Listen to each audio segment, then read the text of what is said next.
भाभी, बच्चा के हॉस्टल की पढ़ाई कैसे चलाता? ठीक ठाक चल रहल बा। और पैसा वैसा भेजलू हो कि ना? कैसे भेजी बिटिया?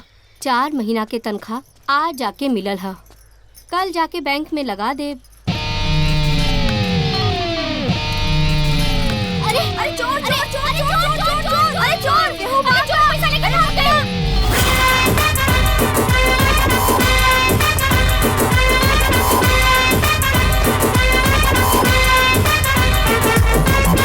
नारायण काका लड़का पैदा कैले बड़ा कि तूफान मेल। रोज रोज गांव में हुड़दंग मचा के रखले बड़े। आज तो हमरा सब्जी के टोकरी गिरा के भाग गईले। तोहार तो सब्जी गिरल था, तू ओरहन लेके आ गई। हमरा बारे में तो सोचो, हमार मेहरान नहात रहे स्नान घर में तो वैसे ही घुस गई ने। क्योंकि बेटी बहन के उघार देखल ठीक बात है। टटका गोबर में हमार मुंह घुसा दिलस तोहार लइका। एकरा के समझावा ना तो हम गांव जवार के रिश्ता नाता के भुला के थाना में एकर कंप्लेन कर दे। हमरा नीचे से सीढ़ी गिरा के भाग गई, ऊपर से गिर जाती तो का हुई? दवाई के कराई बताई?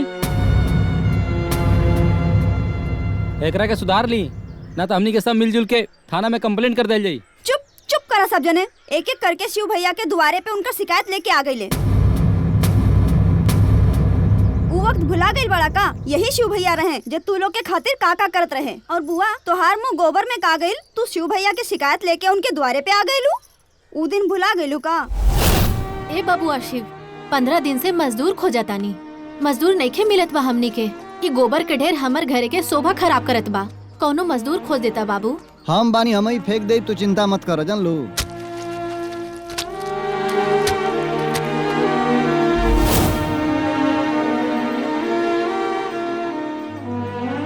का हो शैलेंद्र भैया, तू आ गईला शिव भैया के शिकायत लेके? उ दिन भुला गईला का जब इहे शिव भैया तोहार गर्भवती बहन के दर्द उठल रहे, सारे डॉक्टर असमर्थ रहे, त तू इहे शिव भैया के निहोरा करत रहला। शिव, हमारा बहन के डिलीवरी होके वाला बा। डॉक्टर के फोन कर नहीं तो वो नर्स के साथ हनीमून मनाव गई बने।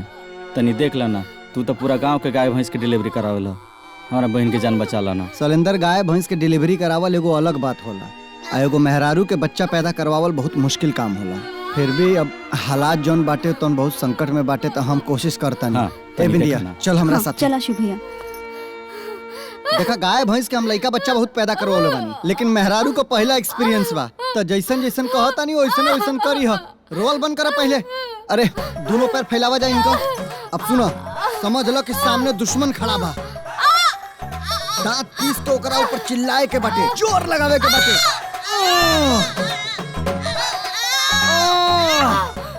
हाँ, एक बार और तेज, और कस के।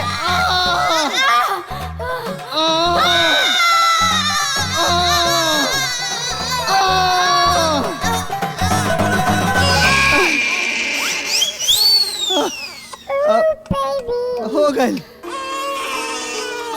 लइका भइल बाटे, हो गई। और आज तोहरा के मामा बने के सुख मिलल बा। का हो रामफल, सीढ़ी से का लटक गईला? तू शिकायत लेके आ गईला? उ वक्त भुला गईला जे तोहार एकलौता लइका के बचावे के खातिर जे भूतिया इनार में कूदल रहे। का हो सूरज भैया, एक हाथी सब्जी का गिर गई, तू आ गईला हर जाना मांगे। उ इहे शिव भैया बाड़े जे तोहार खेत के सब्जी बचावे के खातिर शहर से जाके दवा लेके तोहरा साथे मजदूर के जैसन खेत में दवा छिटलन, तब तोहरा खेत में सब्जी भइल और तोहार परिवार चलाता, और तू इनके शिकायत लेके आ गईला। सुना चाचा, आज भी शिव भैया के कोनो गलती नहीं खे। उषा मौसी के बैग लेके एगो चोर भागत रहे तो शिव भैया उनके पीछे पीछे भागत रहे। एमे शिव भैया के कोनो गलती नहीं खे। माफ कर दा शिव, आवेश में आके भला बुरा हम बोल देनी। हाँ भैया, हमनी के माफ कर दी। रहुआ गांव के मुसीबत ना जरूरत बानी। माफ करी चाचा, गलती हो गई। ए शिव बबुआ, भगवान तोहके हर मुसीबत से बचौले रहे। चलल जा, सब अपने अपन घरे चला।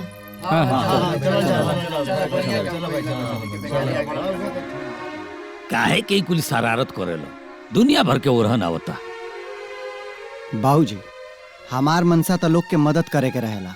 अबे लोग उनके नहीं समझ में आवत तो हम का करें? बबुआ, ई जमाना इसने बा, इंसान अपना फायदा खातिर भगवान के शैतान और शैतान के भगवान बना देला। माई, हम जमाना के बारे में सोच के लोग के मदद कल तनिखे छोड़ सकत ना। तोहरा से और बाबूजी से ही सीखले बानी कि जौन इंसान इंसान के कामे ना आवे वो इंसान ना जानवर कहाला। है ना? तारा के तो समझावल बेकार बा। कल टाउन चल जाइए, कुछ पैसा बा जाके बैंक में जमा कर दिया। ठीक बा।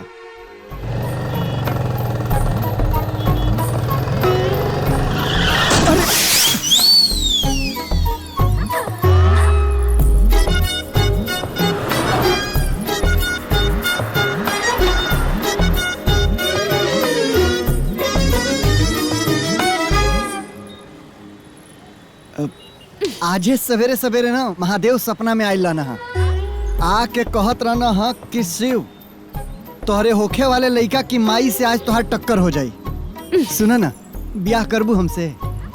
अब यू इडियट। अब हेलो, ए सुना ना, ओए पूछीन करा से पूरा गांव में हमरे साली लौट रही है छेड़े खातिर। ओए, पगलाइल बड़ा का? तोरा साली के हम छेड़नी है ना, बल्कि इज्जत के साथ डायरेक्ट शादी खातिर प्रपोज करनी है। कहो, इहे ना बात बा। अरे रे, तोर इतना हिम्मत की हमरा सामने ते बियाह के बात करबी? अरे बाबूजी, हम इनका से बियाहे के बात करत रहनी है। अब हमार बियाहे के उम्र हो गइल बाटे, सोचतानी बियाह क के तोहरा खातिर एगो बहू लेके आ जाई जौन तोहरा के बार बार ससुर ससुर कह के बुलावे। और तोहरो तो उम्र हो गइल बा मर्दे ससुर बनला क। अच्छा, ते हमरा के ससुर बनेबी? हाँ अनु, हाँ। तोर बियाह के सारा नशा उतार देता नी। रुक जो ते। अब एक बार सीधा कर देता नी तोरा के। अरे मार अरे छोड़ दो के। अरे बाप लग जाई। अरे अरे बाप रे बाप, बुढ़वा पगलाइल बटे। ए माई बचा ले ना तो बुढ़ऊ मार के कपार फाड़ दी है। बचा ले। रुक जा। हम पगलाइल बनी। मार। अरे हाय बा। पगलाइल बना।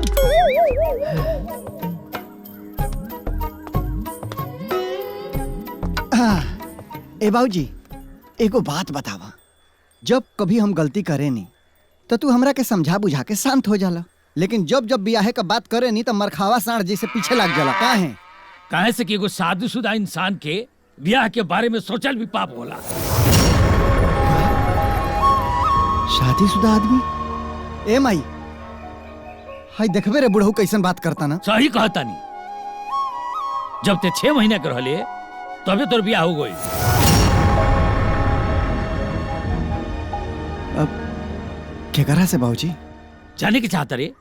चल हमरे साथ। आओ, चल हमरे साथ। चल।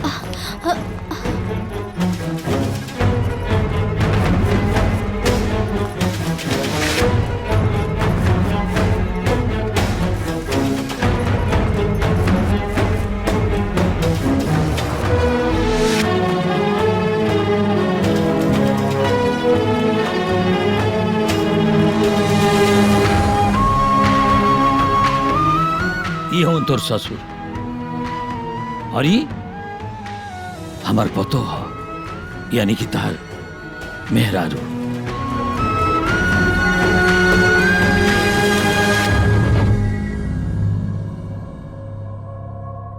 पच्चीस साल पहले हमार सबसे करीबी दोस्त गिरिराज के बेटी से तार ब्याह भई रहे। हम और गिरिराज एक ही स्कूल में साथे पढ़त रहनी जा। इंटरमीडिएट के बाद गिरिराज शहर में चल गए और हम गांव में रह गए। समय के साथ धीरे धीरे हमार दोस्त शहर में बहुत बड़ा आदमी बन गए। हमरा लागल कि गिरिराज हमरा के भुला गए हुई है, लेकिन हमरा सोच के धत्ता बता के हमार दोस्त हमरा से मिले खातिर अपना पूरा परिवार के लेके आ गए। गिरिराज भाई, हमरा तो अपना आँखी पर विश्वास नहीं के हो कि तू कैसे जा। अरे मर्दवा, विश्वास छोड़ा, पहले तो नहीं बताओ लगिन कि कैसन बड़ा लगिन तो लोग। सब भगवान के कृपा बा, सब अच्छा बा। आपन सुनाओ। अरे मर्दवा का कहीं, जिंदगी के आपाधापी में तोहनी लोग से साथ छूट गए। सच कहीं तो तोहनी लोग के याद दिल से कबू ना गई। अब आई याद जिंदगी भर बनल रहे, एक खातिर हमनी के इजाइल बनी जा। हमरा समझ में नहीं आओ तू कहे का चाहत रहो। देखो, दरअसल हमनी के दोस्ती के रिश्तेदारी में बदले के चाहता नहीं जा, ताकि ये दोस्ती के डोर जिंदगी भर बनल रहे। यार तू का कहत रहा, हमरा वो समझ में नहीं आवत। देखो मर्दवा, भगवान तारा के एगो बेटा दले बड़ा, हमरा के एगो बेटी है। अच्छा, तो हम ही चाहता नहीं कि हमरा बेटी के अपना घर के बहू बना लो। बहू? हे भाई, ई बच्चन के ब्याह करे के उम्र बा। अब अरे मर्दवा, हमनियों के जमाना में तो लड़कन के ब्याह होते रहे हैं। एक बार तू हाँ तो कहो। तब वो जमाना कुछ और रहे, अब जमाना कुछ और बा। बड़ भैला पर रिश्ता ना मानस हो तो अब। अरे ओकर चिंता तू मत करा, ये हमनी के लइका बड़ा सन का हो, हमनी के जौन कहेम सन उहे करिया सन, बस तू हाँ करता। देखो, हमनी के दोस्ती के रिश्तेदारी में बदल के एगो दोस्ती के नया मिसाल कायम करे के चाहता नहीं। ए जी, का सोचा तानी? देखी, हमनी के लइकन के जौन बचपन से शिक्षा दिहब जा, लइका उहे सब करी। हमके ये रिश्ता से कोनो एतराज नहीं खे। हाँ भाई साहब, ये रिश्ता के हाँ करके ना कबो खत्म ना होखे वाला बंधन बांधी। ठीक बा, जब तारा लोग के ये विचार बा तो हमारा का एतराज हो सकेला। ला, हो गया रिश्ता तय। ला, ला, मीठा खा। अपना से डायबिटीज ना हो जाए तारा, खा।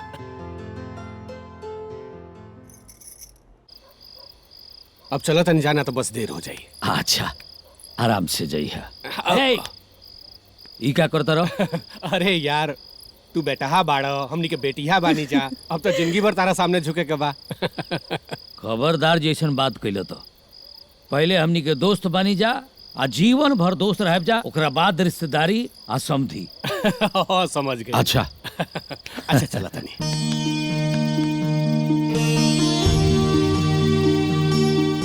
अच्छा सुनो, हम कहत रहनी हो, जब तले हमनी के लइकन के पढ़ाई पूरा ना हो जाए तब तले बारे में एकनी के ना बतावल जाई।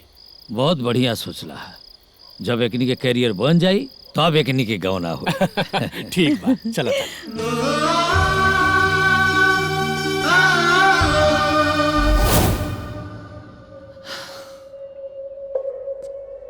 जानते रहो, हमार उहे जिगरी दोस्त और हमार समधी अगले सप्ताह हमनी से मिले खातिर आ रहल बड़े।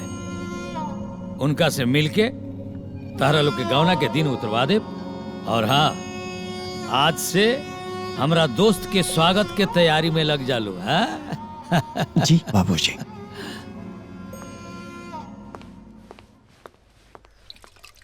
बेटा शिव, धनकुट्टी में तनी चल जा।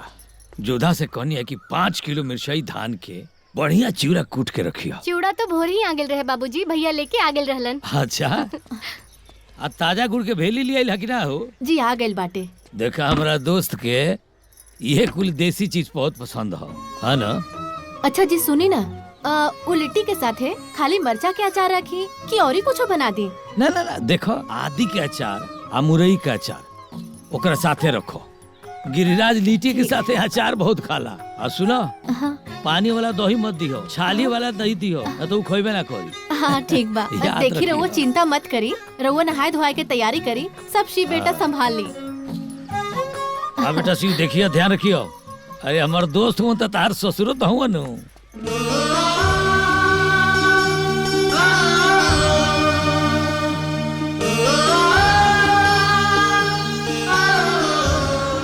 अरे सुना लो, हमारा आगे संहतिया। हाँ भैया,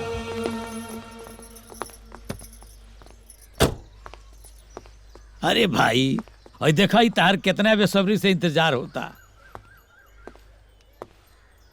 भाई भाई प्रणाम।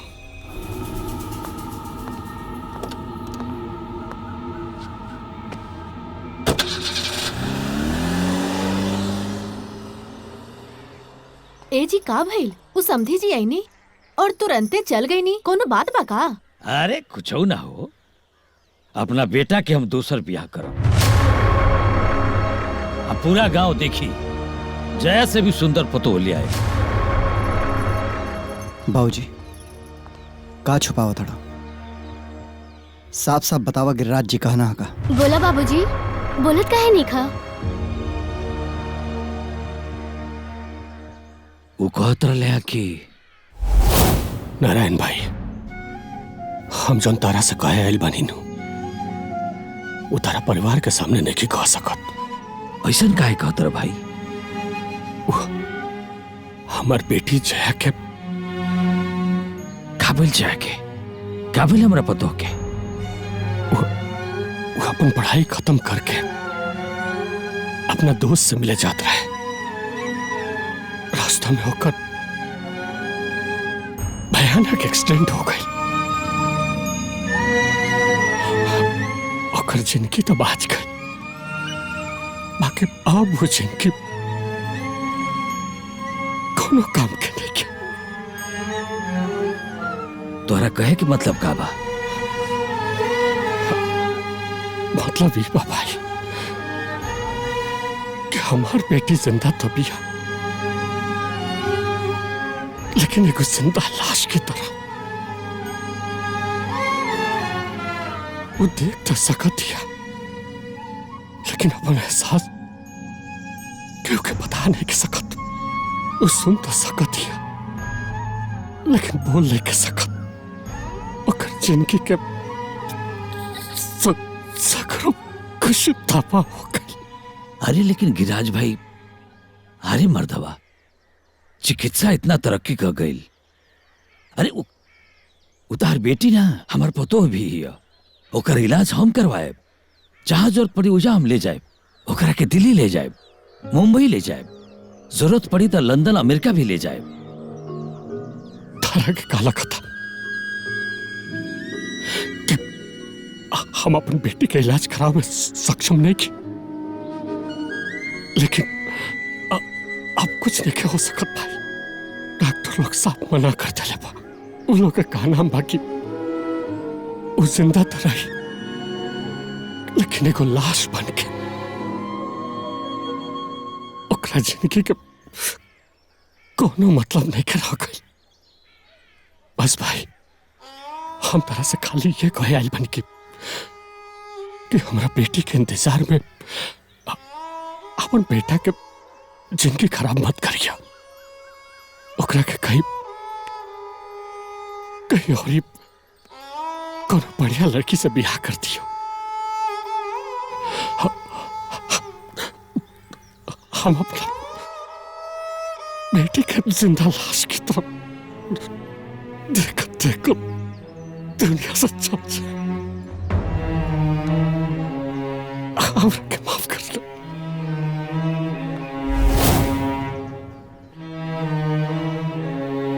अब जौन होके के रहे तौन हो गई। हम अपना बेटा के दूसर ब्याह करब। दूसर बियाह? ये कैसन बात करता बाबूजी? अरे एगो मेहरारू के रहते दूसर बियाह कइल पाप है, और हम ही पाप ना करब बाबूजी। अरे बेटा, लेकिन वो जिंदा रह के भी जिंदा नहीं खे। सांस तो चलता ना बाबूजी उनका, हमरा खातिर उहे बहुत बा।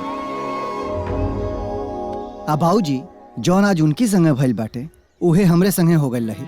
आउ दूसर बियाह कर लेती तो समाज के लोग का कहित उनका के?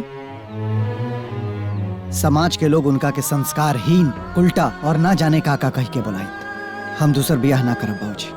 हम काल्हे अपने मेहरारू से मिले शहर जाए बाबूजी। लेकिन बेटा, लेकिन वेकिन कुछ ना माई। हम इतना खुदगर्ज नहीं थे कि अपना मेहरारू के हाल में छोड़ के दूसर बियाह कर लें। अगर तोहलों उनके आशीर्वाद रहल ना तो उनका के ठीक करके घर में लेके आए बाबूजी। भैया, आज हमरा के गर्व होता कि तोहरा जैसन भाई हमरा लगे बाटे। भगवान तेहरा विश्वास के बनौले रहे बबुआ।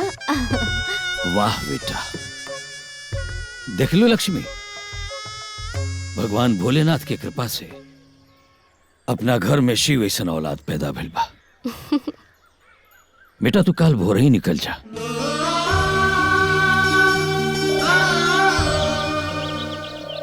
देखो अब का उम्मीद कल जा सका था। अब अपना दिल पर पत्थर रख के ओकरा कैसे ही देखे के पड़ी।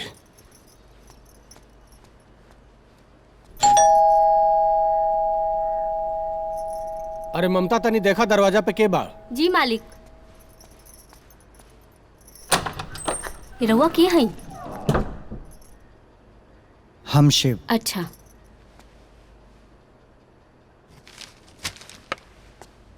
बबुआ,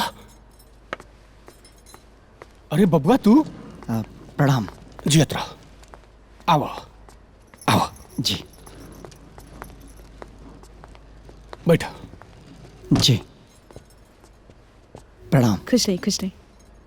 बैठा। दामाद जी, रउआ यहाँ अचानक, बताएं कैसे आगमन भइला? बाबूजी, दामाद जी भी कहा था नहीं और गांव में जाके बेगाना बना के भी चलिए नहीं। रउआ सभे के का लागल? रउआ जाके कह दे कि हमरा धर्म पत्नी के तबीयत ठीक नहीं है और हम दूसर बियाह करके दूसर लड़की के संगे जीवन जी ले। हरगिज ना। लेकिन दामाद जी। लेकिन वेकिन किंतु परंतु कुछ मत कहीं। जल्दी से हमके हमरा धर्म पत्नी से मिला दें। हम उन्हीं से मिले आयल बानी। चली। जया की हालत आपसे देखल न जाए दामाद जी। काहे माता जी? खाली उनका शरीर ही उनका साथ छोड़ ले बना। अगर उनका चेहरा भी उनका साथ छोड़ देले रही तो हम वही चेहरा से प्यार करती, वही चेहरा के साथ अपन जीवन बिताती। बुझाई? लेकिन दामाद जी, जया एगो बेजान जिंदा लाश की तरह बाड़ी। अब वो बेजान लाश में रउआ अपन खुशी मत तलाशी। बाबूजी, हम वो बेजान लाश के साथ ही जीवन जियल चाहता नहीं। बस रउआ उनका से हमरा के मिला दें। चली। ठीक बा। अगर और ये जिद बा तब हम अभी जाके जया के बताओ तनी कि रउआ उनकर पति है। ना ना ना ना, रउआ उनका से मत बताई कि हम उनका पति हैं। काहे से कि हमरा के का जानी काहे ऐसा लागत आटे कि हम अपना प्यार, अपना लगन, अपना मेहनत से एक दिन अपना धर्म पत्नी के जरूर सही कर दे। और जहिया हम उनके सही कर देब ना, तहिया हम खुद उनसे बताए कि हो देखा हम हैं शिव तोहार पति।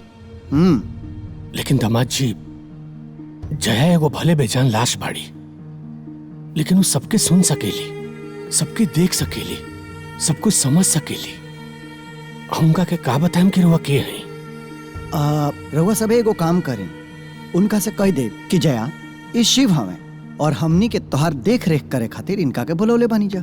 अब जल्दी चली सब, हमरा के हमारी धर्म पत्नी से मिला दे। ठीक बा, चले।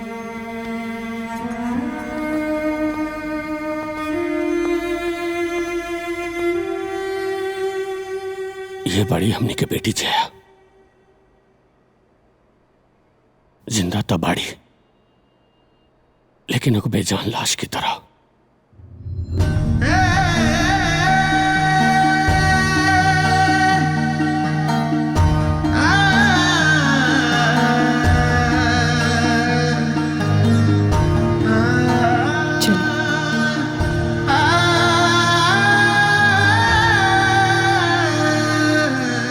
जया, अब बेटा ये शिव हवन, आज से तार देखभाल सेवा सत्कार ये करियन।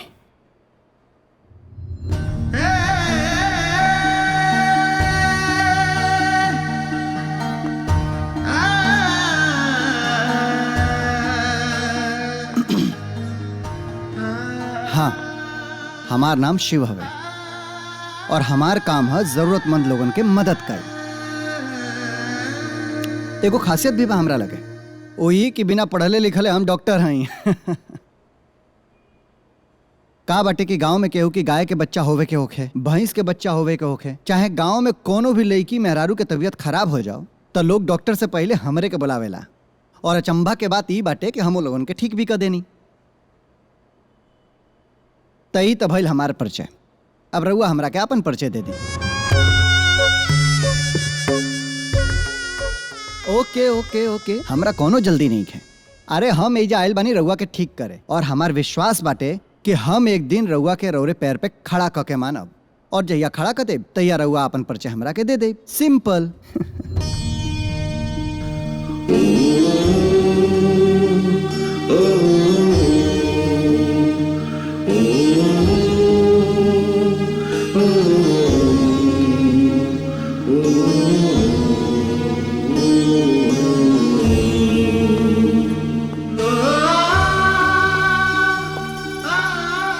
अरे सासू माँ कहाँ जाता नहीं? उ जया के स्नान करावे खातिर।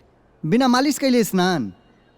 मालिश? हाँ महाराज, जया के जौन स्थिति बा ना, वो स्थिति के देखते हुए मालिश बहुत जरूरी बा।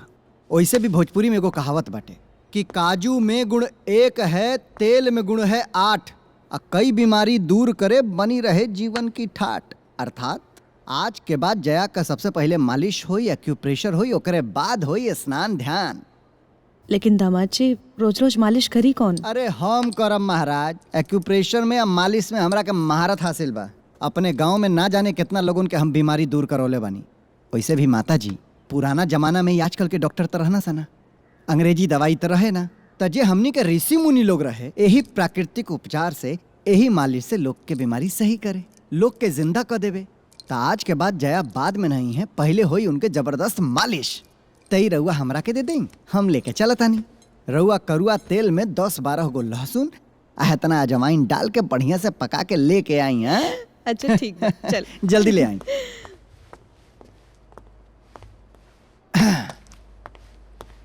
देखी मैडम, आज तक रउआ बहुत आराम कर लेहनी, अब आज से आराम बंद। अब रोज सवेरे नहिला के पहले आपके पहले मालिश होई, ओकरे बाद होई स्नान ध्यान। चली अब उठ के बैठ जाई। आराम से। बहुत गरम बा। अब जौले हम मालिश करतनी तौले रउआ जाके जया मैडम खातिर बढ़िया पालक के सूप बनाई।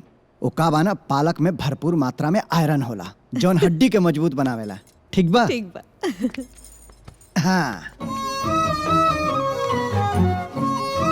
एगो बात बताई मैडम जी, तेल में ऐसा ऐसा खासियत होला ना जौन मानव शरीर खातिर बहुत लाभकारी है, बहुत ज्यादा। देखब ये तेल के मालिश एक दिन ऐसा खेला करी कि रउआ अपना पैर पर खड़ा होके ना यही आंगन में नाचब। हाँ,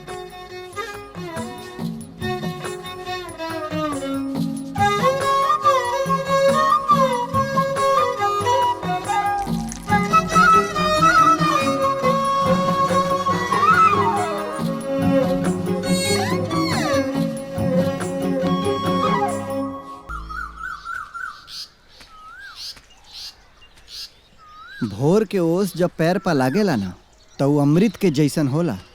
सवेरे सवेरे जब ओस पर पैर आदमी रखेला और ओकर प्रेशर जब पैर के अंगूठा पर पड़ेला तो ओकरा से शरीर बड़ा स्वस्थ रहेला।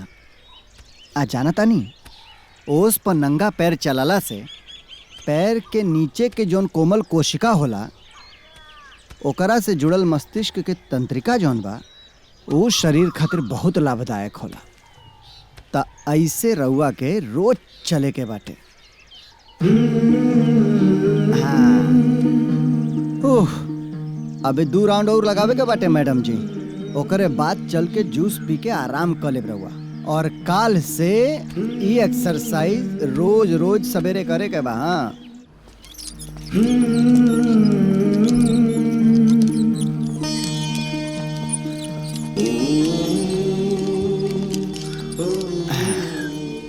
सवेरे के एक्सरसाइज तो हो गई मैडम जी। अब तनी गरम गरम सूप पी ली, सूप सेहत खातिर बहुत बढ़िया होला। हाँ, हम लेके आवा तानी।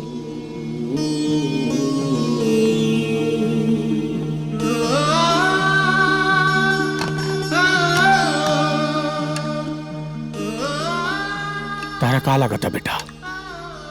तारा तेरे जीवन का पहला से कई ठीक हो जाइए? बाबूजी, हमार विश्वास बाटे कि हमार जया एक दिन पक्का ठीक हो जाए। वैसे भी हम कल से उनका साथ है डबल मेहनत करब, डबल एक्सरसाइज, डबल। हाँ, देखब एक दिन जया के उनके पैर पर खड़ा करके ना दौड़ौनी ना तो हमहू गांव के शिव ना। हाँ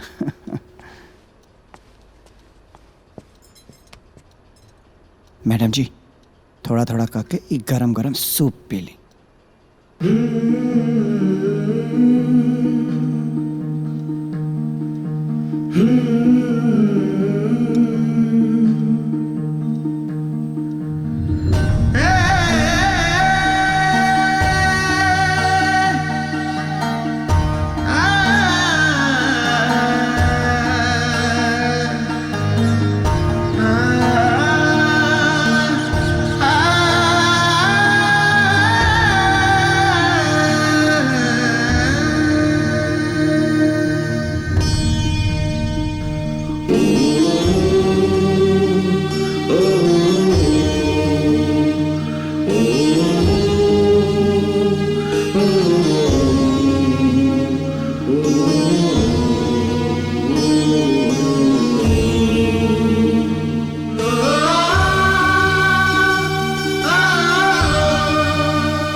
दूध में केसर, हल्दी और जड़ी बूटी मिलौले बानी। जाना तानी जड़ी बूटी के महिमा ना बड़ा अपरंपार है। जब पुराना जमाना में सैनिक लोग युद्ध पर जाओ और जब घाही हो जा लो, घायल हो जा लो, तो जड़ी बूटी दूध में मिला के पी ले लो आ सवेरे तक एकदम चुस्त तंदुरुस्त होके युद्ध पर निकल पड़े लो।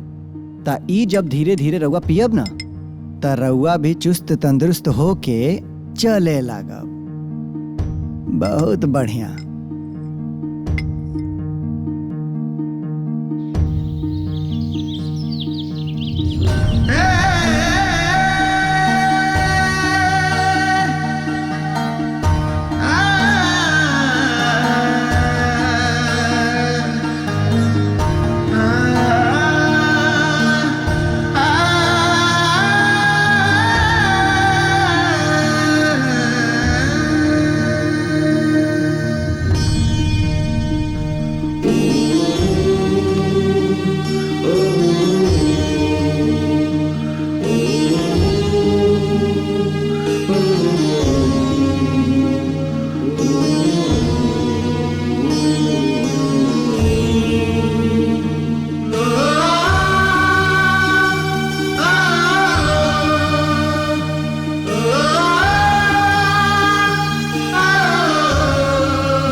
Stay. Stay.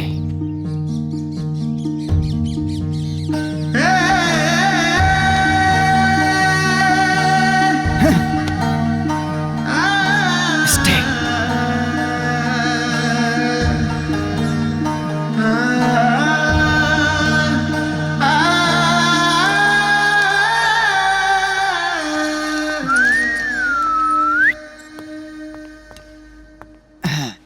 मैडम जी एगो बात बताई, इतना दिन से और मालिश करतानी, सेवा करतानी, एक्सरसाइज करवावतानी, लेकिन आज ले कोनो बॉडी में इम्प्रूवमेंट ही नहीं है। जैसे बानी वैसे पड़ल रहतानी, खाली खातानी और सुततानी। अरे महाराज तनी दहिया हुइया हिलाई तब न चलल शुरू करब। आए देखी देखी रउआ के भगवान आँख दिल बना, वो टमाटर जैसे ऐसे ऐसे कह के देखत रहेनी त ये अखिए के चला दी। रउआ के अपने गाँव के एगो स्टाइल सिखावतानी। गाँव में जब लइका लइकी पटावे न तो ऐसे आँख मारे न देखी टॉइंग, और हम रउआ के दूसर स्टाइल सिखावतानी। ऐसे करी toing toing toing toing toing, एकदम ट्यूबलाइट की जैसे जब भी हवा में होला ना टुक टुक टुक वैसे toing toing toing toing toing करी टॉइंग टॉइंग ढिंचिक।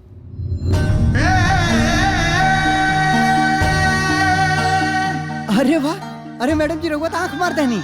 अरे एक बेर औरी ऐसे ऐसे टॉइंग। अरे एक मिनट रउआ माई बाबूजी के बुलाओ तनी। बाबूजी, माताजी जल्दी आई। अरे कहाँ बानी सब है? अरे देखी मैडम आंख मार ली है। हम इनका से कहनी है कि हमरा से आंख मार के बात करो तो मैडम आंख मार ली है। देखी फिर से हम आंख मार के बात करवावा तनी। मैडम जी तनी अपने माताजी के और बाबूजी के दिखा दी तो मैडम जी ऐसे करी टॉइंग टॉइंग टॉइंग टॉइंग।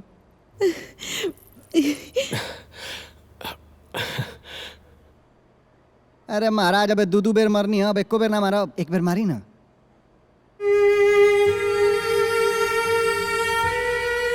इज्जत के सवाल बा हमारी। हाँ और सेवा करे नहीं, हमारी इज्जत मत खराब करब। हाँ अरे मारी ना महाराज आंख चलाई। शिव रहे दे, व्यर्थ में कोशिश कहिल बेकार बा। चली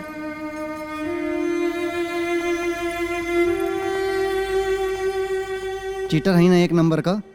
अपना माई बाबूजी के सामने हमार बेइज्जती करा देनी ना। बक रउआ से बात ना करब, एक नंबर के चीटर बानी।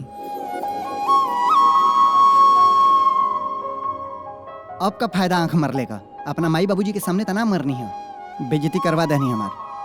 बात ना करब हम,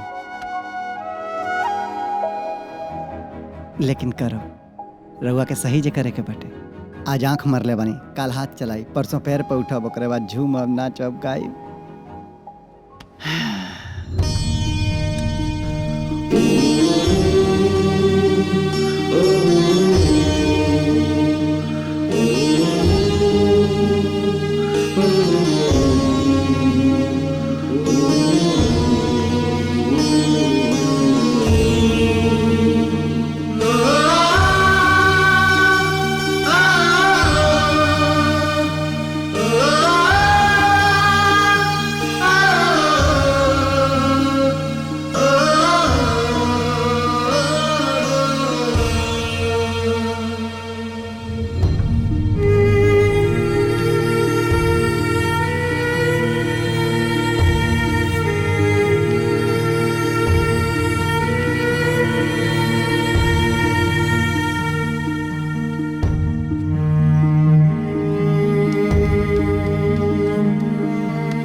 आज बबुआ के गईले 6 महीना हो गईल। उ झूठो के जिद करके बैठल बाटे। ओकरा के फोन करके ऐजे बुला ली। हमनी के सब कोई मिल के ओकरा के समझावल जाई कि ई दुल्हन त बंजर जमीन हो गईल बाड़ी, उनका से त कोनो फसल के उम्मीदें का कल जाई हमनी के।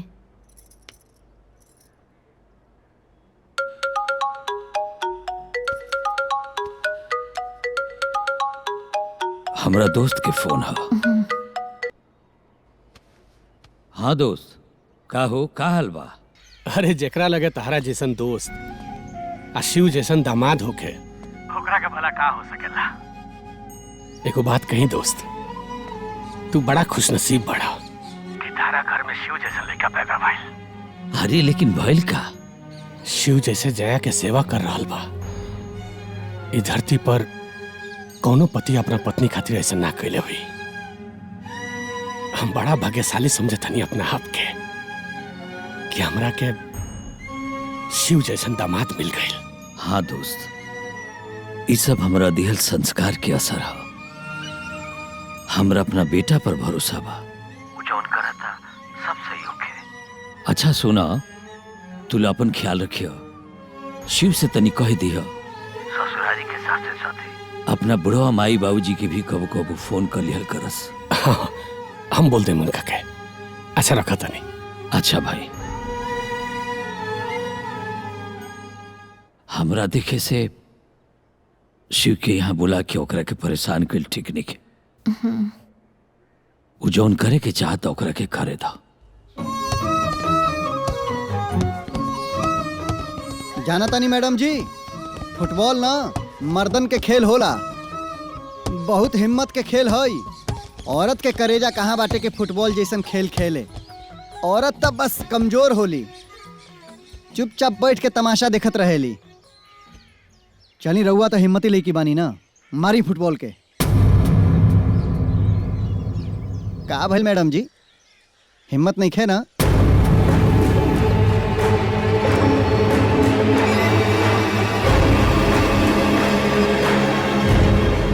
ई कुल खेल मेहरारून के हइये ना हा, रउआ से ना हो पाई।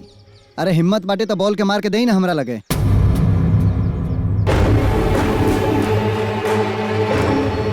का भइल मैडम जी, नइखे होत?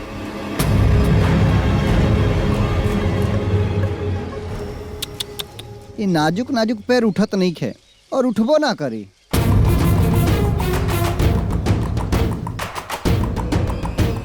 सही केहू कहले बाटे कि भगवान औरतन के कमजोर बनौले बाने, रउओ कमजोरे बानी। अरे हिम्मत बाटे तो बॉल के मारी ना, मारी।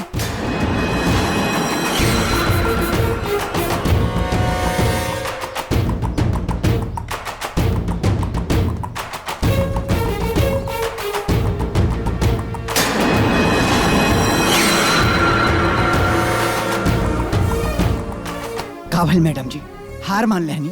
हाँ?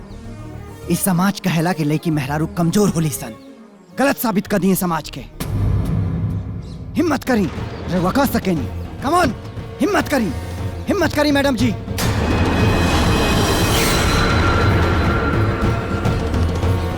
मैडम जी रउआ ए बॉल के मार सकेनी। हिम्मत दिखाई, उठाई पैर, मारी, कोशिश करी।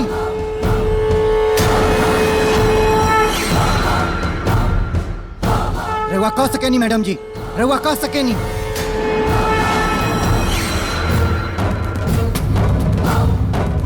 कम ऑन, हिम्मत दिखाई, हिम्मत दिखाई मैडम जी। अरे रउआ कह सकेनी, हिम्मत दिखाई। Come on.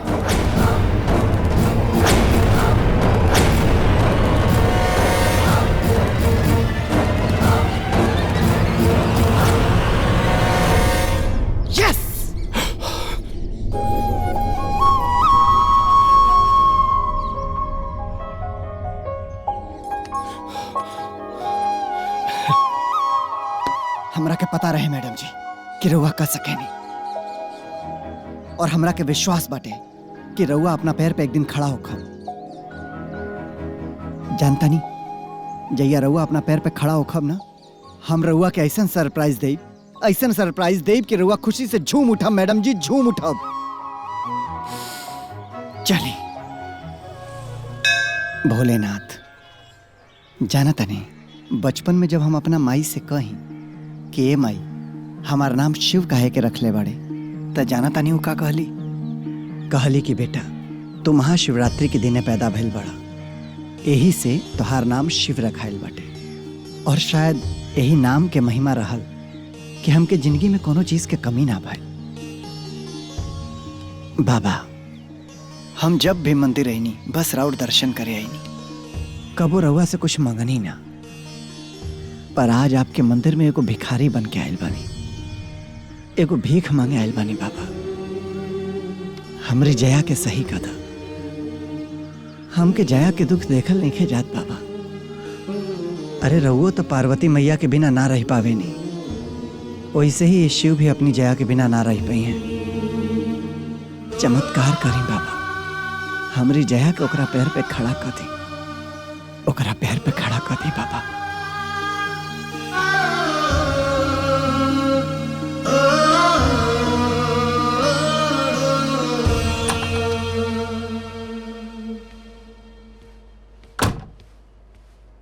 Good morning madam जी। हमरे भाषा में बोली तो हर हर महादेव। जाना तानी हम भोले बाबा के मंदिर गए रहनी है, अब भोले बाबा से कहनी है कि भोले बाबा कुछऊ कह के हमरे जया मैडम के ठीक कर दो। देखब हमार भोलेनाथ ऐसा चमत्कार करी है ना कि रउआ पहले जैसे हंसत खेलत कूदे लागब है आंगन में। हमरा के पता बाटे कि रउआ खड़ा होखल चाहतानी, दौड़ल चाहतानी, कूदल चाहतानी पहले के जैसे, पर रउआ अंदर आत्मविश्वास नहीं के। और जहिया आत्मविश्वास पैदा हो जाई तहिया रउआ चले लागब। वैसे रोरे आत्मविश्वास के बारे में तो पता नहीं है, पर हमरा के हमरे भोले बाबा पे पूरा विश्वास बा। वो एक दिन रउआ के जरूर खड़ा करिए, जरूर सही करिए। रउआ के भोले बाबा पे भरोसा बा ना?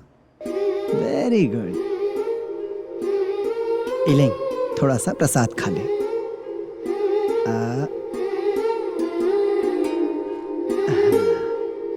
अभी हम रउरे मम्मी पापा के प्रसादी दे के आवता नहीं, तब तक रउआ अपन ख्याल रखा है ना। आवता नहीं।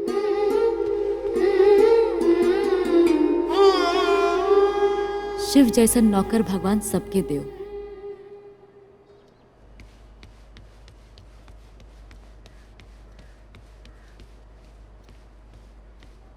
बाबूजी प्रसाद।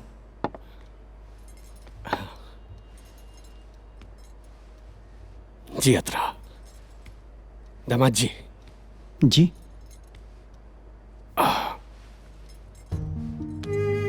जया के शरीर में जौन इम्प्रूवमेंट दिखाई दे रहा बा वो कोनो चमत्कार से कम नहीं खेलाकत। उनका बेजान शरीर में जान आ गई, आंख से इशारा कैल, हाथ पांव हिलल। इस सब और सेवा विश्वास के नतीजा। रउआ कहीं तब साथे साथे कोनो डॉक्टर के भी दिखा दल जाओ। ना बाबूजी, जया के डॉक्टर के ना आत्मविश्वास के जरूरत बा। काहे से कि जया ईमान चुकल बाड़ी कि वो कभी अपना पैर पे खड़ा ना हुई है। और रउआ सभे तो जाना तानी कि मन के मनले हार होला और मन के ठनले ही जीत होला। पर हम हो ठान चुकल बानी कि जया के उनके पैर पे खड़ा करके मानब। बस रउआ सभे देखत रही, काल जया अपना पैर पे जरूर खड़ा हुई है। लेकिन रउआ ऐसा करल का चाहता नहीं। सवाल जवाब मत करी माता जी कि हम का कल चाहता नहीं। बस रउआ इतना करो कि काल उनका के नहौला धोला के बाद एगो साड़ी पहना के उनका के हॉल में छोड़ दे। रउआ सबके हमरा पर विश्वास बा ना? अपना आप से भी ज्यादा। तो ठीक बा, जौन कहनी है तौन कह दे। बाकी कैसे का करे के बटे वो हमरे पे छोड़ दें। जैसन तोहार मर्जी बेटा।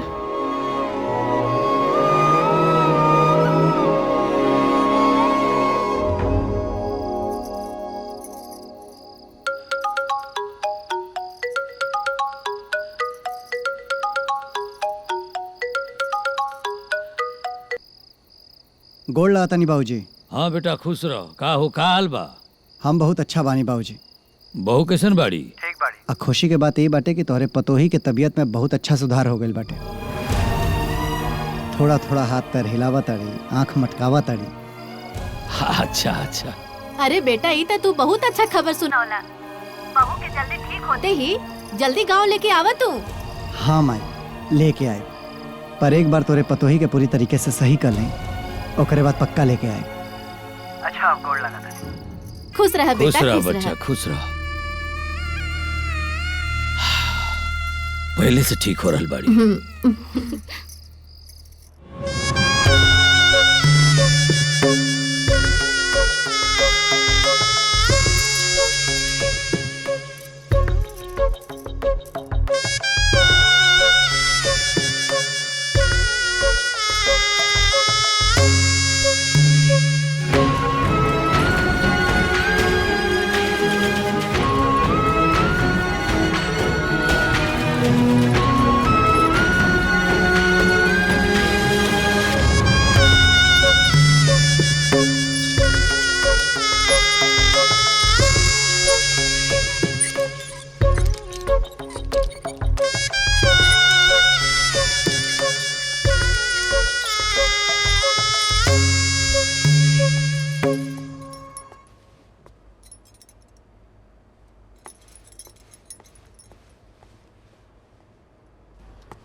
दामाद जी, आप जैसन कहले रहनी हम वैसे जया के तैयार कर देले रहनी, लेकिन हमरा के ई बताई कि रउआ साड़ी पहना के करल का चाहता नहीं। हम का कल चाहता नहीं, कुल रउआ सब हमरा पे छोड़ दें। बस इतना जान लें कि आज कुछ भी करके हम अपने जया के ओकरा पैर पे खड़ा करब।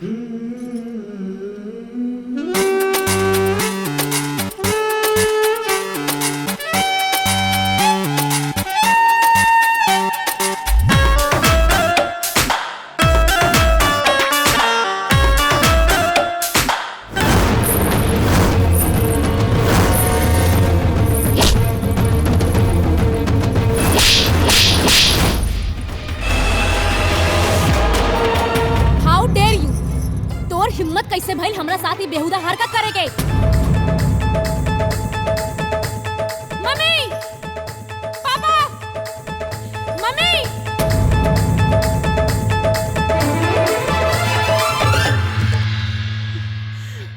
देखिए जी, जया जया ठीक हो गई।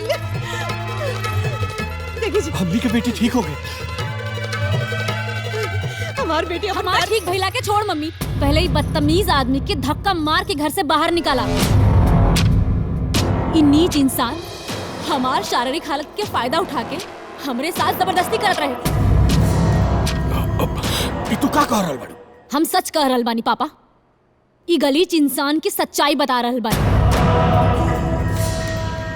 जेकरा के तू लोग हमार केयर टेकर बना के घर में लेके आइला, उ आज हमार इज्जत के तार तार करे के कोशिश करत रहे। बस बंद करा अपन बकवास। जिनका के तू केयर टेकर कह के बेइज्जत कर रहल बाड़ू, तू जानतो बाड़ू के होंगे? शिव होंगे, शिव। ये घर के दामाद अतार पति।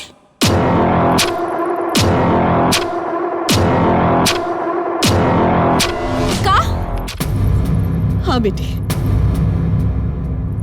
जब शिव की तारा हालत के बारे में पता चला तो वो अपन सब कुछ छोड़ के तारा के सही करे खातिर एजा आ गईला। और हाँ, इस शिव के त्याग और परिश्रम रहे जो तू अपन पैरों पे खड़ा होके बकवास कर रहल बाड़ू। कि तू का कह रहल बाड़ू मम्मी? तहार मम्मी बिल्कुल सही कहा तारी। तू सच जानतो बाड़ू, जब तू 6 महीना का रहलू, बचपन में ही तार शादी शिव से हो गई रहे। तुहार एक्सीडेंट भइला के बाद डॉक्टर हमनी के जवाब दे दिल रहले कि तू अपना पैर पर कबो खड़ा ना हो पाइबू। ओइसे हम शिव के घरे गईनी, इनका बाबूजी से कहानी के हमरा बेटी की उम्मीद छोड़ता लगे, अपना बेटा के कहीं दूसर जगह ब्याह कराता लगे। लेकिन ये ना मन ले, कहले कि ना बाबूजी, वो जैसन भी बाड़ी जौन भी हालात में बाड़ी हमार पत्नी है, हम उनका साथ है वैसे ही जी ले। इनके त्याग बलिदान और सेवा के नतीजा हो कि आज हमनी के आंख के सामने तू इतना खड़ा बाड़ी। वाह पापा वाह, तू अपन दोस्ती निभावे खातिर हमार शादी तब कर देला जब हमरा के सोचे समझे के समझ में ना रहल। गलती तू लोगन कैला जा और चाहत रहा कि तू लोगन की गलती हम स्वीकार कर ली। हम ये आदमी के अपन पति कभी ना मान सकीले। हम उस शादी के कबो न मान सकतानी जे शादी के बारे में दुल्हन के पता भी नहीं थे।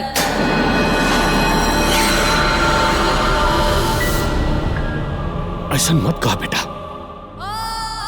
शादी एगो पवित्र बंधन होला, एकरा के तुरल ना जा सकेला। टूटी तो तब ना पापा जब जुड़ल हुई। और वैसे भी हमार ऑलरेडी एगो बॉयफ्रेंड बा।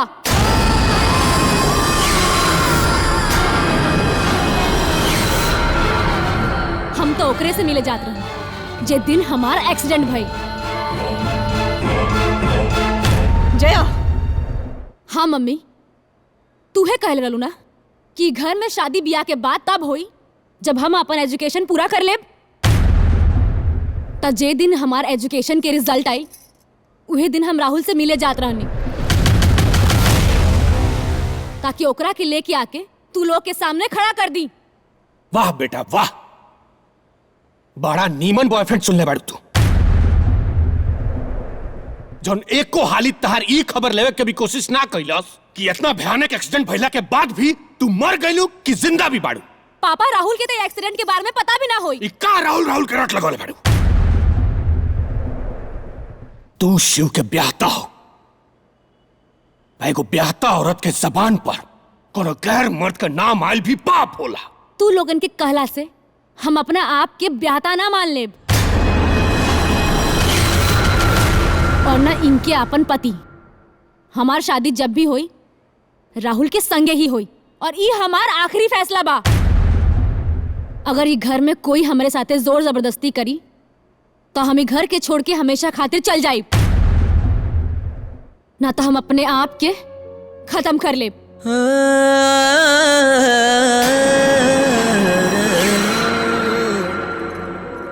जान का लिखलबा अपने तकदीर में। हमने के माफ कर दे बेटा, हमने के अपना बेटी के सही परवरिश अब संस्कार ना दे पानी जा, माफ कर दिया। अपने आप के दोषी मत समझे बाबूजी, आपके परवरिश या आपके संस्कार में कोनो कमी नहीं की। इस शहर के आवो हवा ही ऐसे नहीं होला। गांव में लोग दुख तकलीफ झेल के भी रिश्ता के निभावेला, लेकिन शहर में लोग अपना मतलब खातिर रिश्ता बनावेला और तोड़ेला। सहतानी अब तक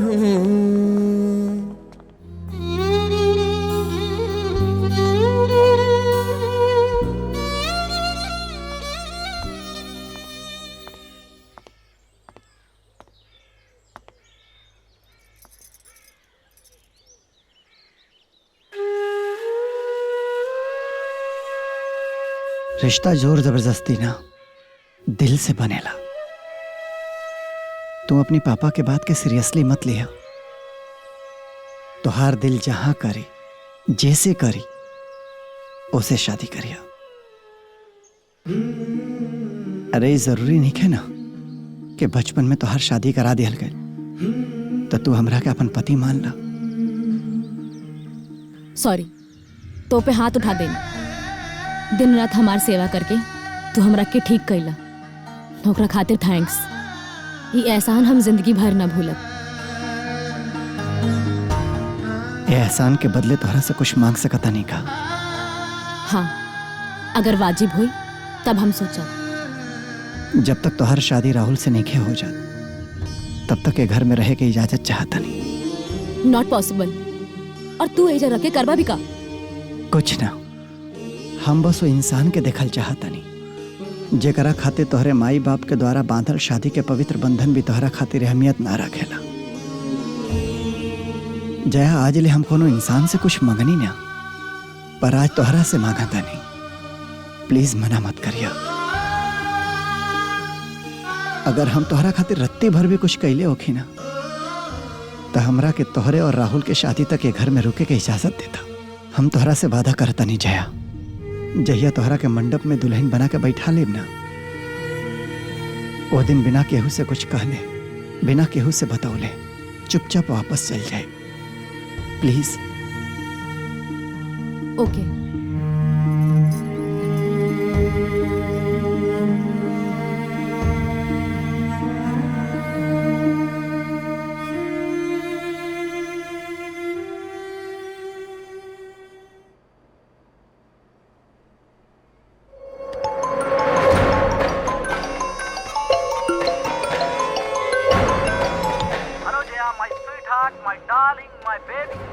तू यकीन न करबो हम तोरा के कितना मिस करतानी।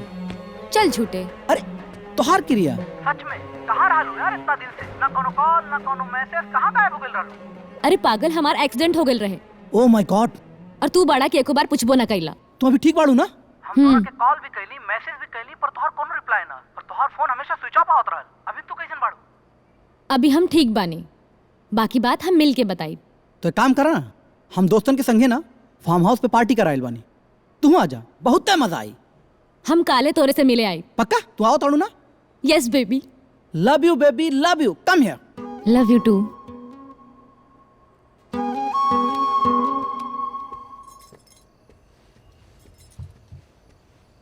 हम कल राहुल से मिले जा रहल बानी। तारा कहीं गईला के जरूरत नहीं है। हम पूछे ना आइल बानी, बतावे आइल बानी। जया, पागल हो गेल बाड़ू? हाँ, तारा हालत अभी कहीं जाए लायक नहीं खे। मम्मी, हमार चिंता करे के कोनो जरूरत नहीं खे, हम बिल्कुल ठीक बानी। जया जब राहुल से मिले जाइल चाहताड़ी तो इनका के जाए दें सबे, रोकी सब मत। और रहल बात इनका ख्याल रखे के, तो हम चल जाए इनके संग है। हरगिज ना, हमके सहारा की जरूरत नहीं खे। जया, तू अभी अभी अपने पैर पे खड़ा भइल बाड़ू। हाँ, हम इतना बड़ा रिस्क ना ले सके। नहीं, तू कहीं ना जाइबू, बस। बिल्कुल सही। अगर तारा कहीं जाए गई बा तो शिव के साथे लेके जाए पड़ी। अगर शिव ना जइहन तो तोहरो जाए के इजाजत ना मिली। ठीक बा, लेकिन हमार एगो शर्त बा, ओइजा केहू के पता ना चले के चाहिए। उ शादी के बचपन वाला नाटक। हम वादा करता नहीं, ओजा केहू के ना पता चली कि हमार और तोहर शादी भइल बाटे।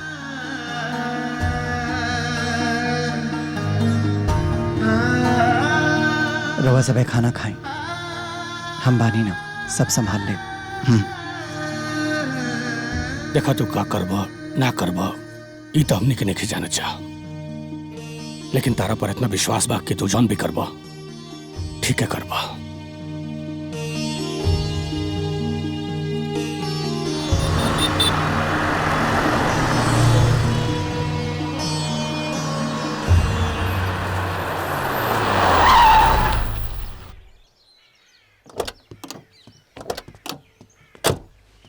Hi, my sweetheart, my darling, my baby. How are you? I'm good.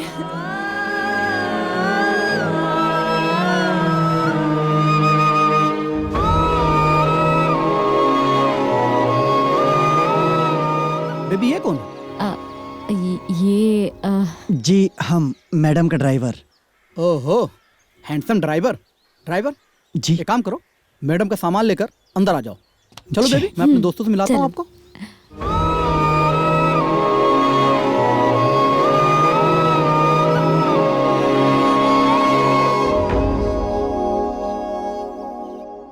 Hi guys.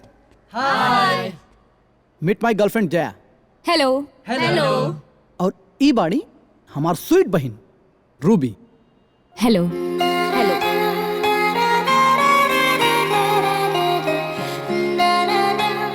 ये कौन है? ये जया का ड्राइवर हमें। ड्राइवर एक काम करा, मैडम का सामान उनके कमरा में पहुंचा दा और पीछे जी एगो नौकर का कमरा बा, वहीं में रुक जाइए। और हाँ, शाम के एगो पार्टी रख ले बानी और हम एगो नौकर बोलोले रहनी, पता नहीं काहे ना आयल। तू एक काम करिया, दारू वारू चला दिया तो हर जोन भी 200-400 रुपया हुई ना वो हम पे कर देब, ठीक बा? जा। जी।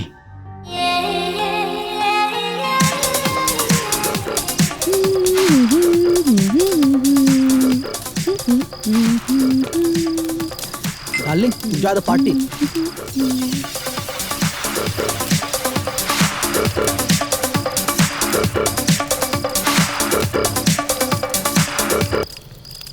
अरे देखा तनी एकर का हो गइल, चेक करा बंद काहे हो गइल।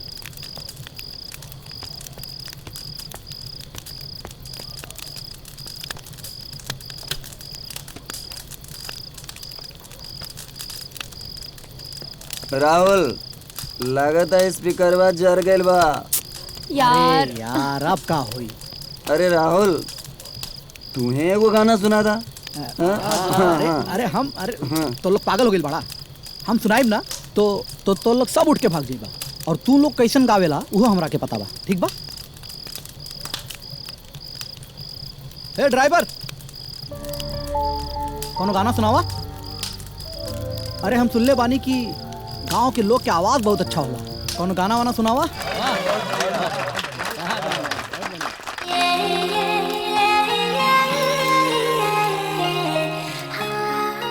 यार जया, कितना लक्की बाड़ू तू, इतना इंटेलिजेंट और मल्टी टैलेंटेड ड्राइवर तो होके मिलल बाड़े।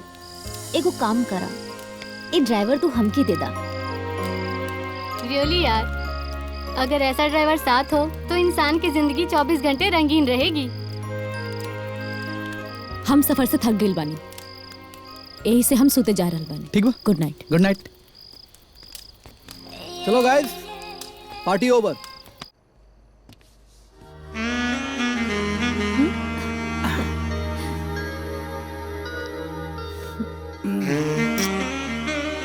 राहुल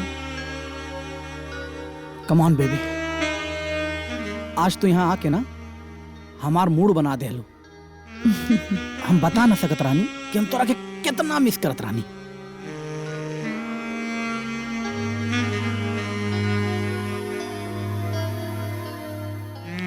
राहुल अभी हमने के शादी नहीं के भइल।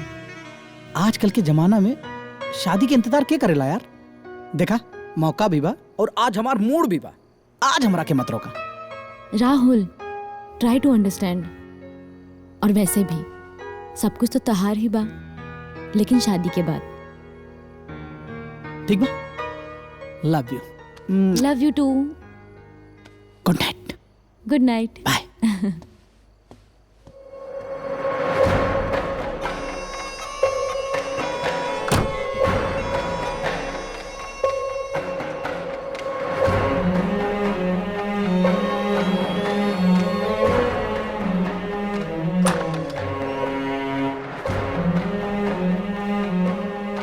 हाय बेबी। Come on.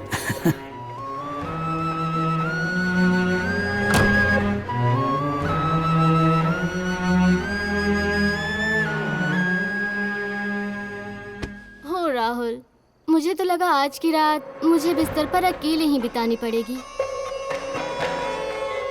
कमाल करती हो नैना, राहुल के रहते हुए तुम्हें अकेले बिस्तर पे निकालना पड़ेगा? ऐसा तो हो ही नहीं सकता। हाँ? Oh Naina, you are too hot.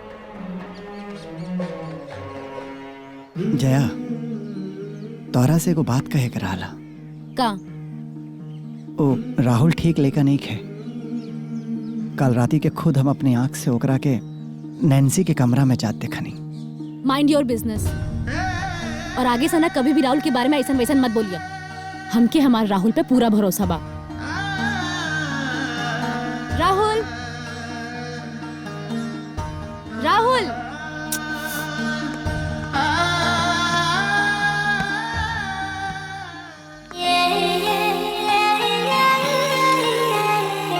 हे हैंडसम, बहुत अच्छा गाना गावेला तू। Thank you. I like it. Driver गाड़ी निकाला। जी।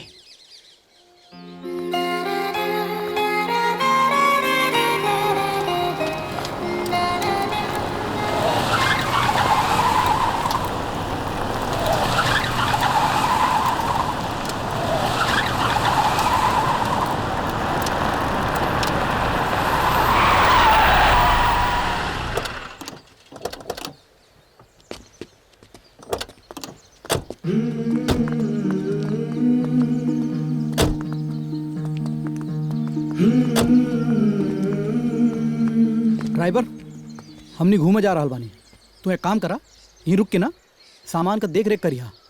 और हाँ, थोड़ी देर बाद सबका नाश्ता रेडी रखिए।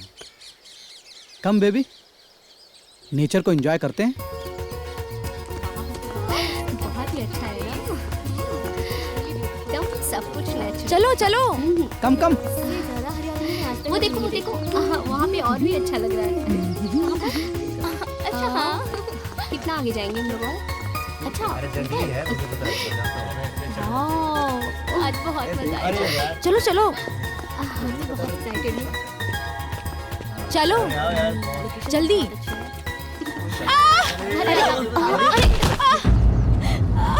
राहुल, अरे का हो गइल? अरे इडियट, ऐजा बात अब ना बताई।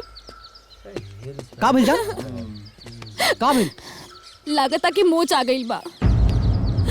अरे यार, अभी कुछ कह के ना पूरा ट्रिप खराब मत करा। चला उठा उठा उठा। अरे उठा, कोशिश तो करा। अरे उठा baby, come on come on. का उठा उठा, हमसे नहीं के उठल जात, हमके दुखाता। तोहरा के हमू तो ना उठा सकीले। काहे? तू इतना ओवरवेट जोन बाड़ू, हम कैसे उठा पाए? ए ड्राइवर, कम हियर। जी। का भाई? ए ड्राइवर का भाई छोड़। तोर मैडम ना हमनी के ट्रिप खराब करे में लागल बाड़ी। एक काम कर, एकरा के उठावा और सीधे फार्म हाउस ले जा। हमनी पिकनिक खत्म करके सांझी ले आवता नहीं। ले जा एकरा के। Come on guys. चलो आराम से चलिए, ना तो गिर जाएगी। मौज वगैरह आ जाएगी। राहुल,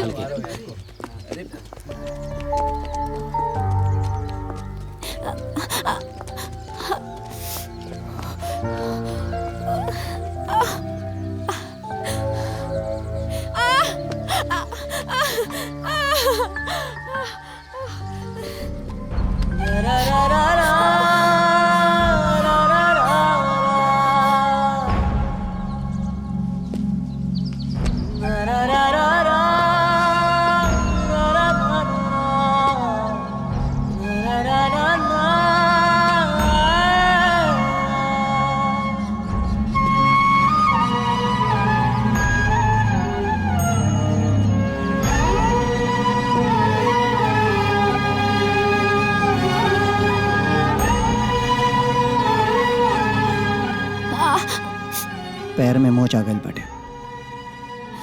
बैठावा तानी थोड़ा सा दर्द हो सकेला।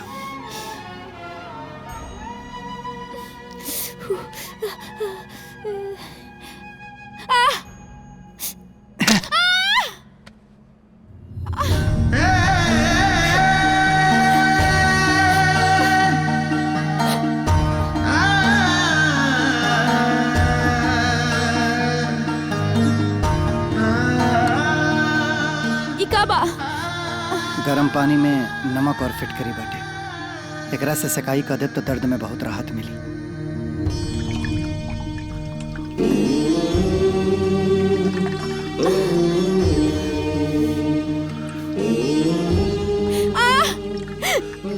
थोड़ा बर्दाश्त करो।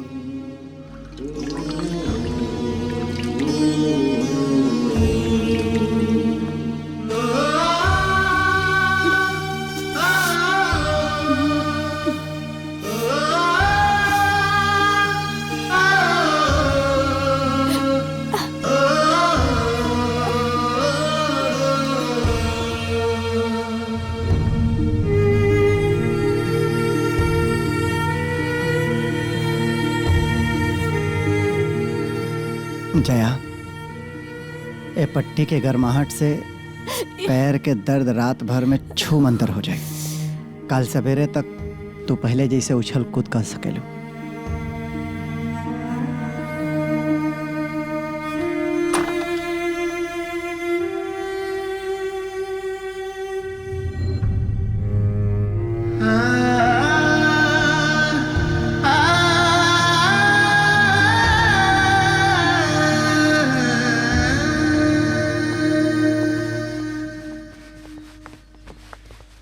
लेट था ना भाई ना? अरे ड्राइवर जी मेरा बैग छूट गया अंदर, लेकर आओ। जी एक्सक्यूज मी, ई केहू के ड्राइवर नहीं खन। मतलब? अपन अपन सामान अपने आप उठावा। चलो सामान लेकर आते हैं।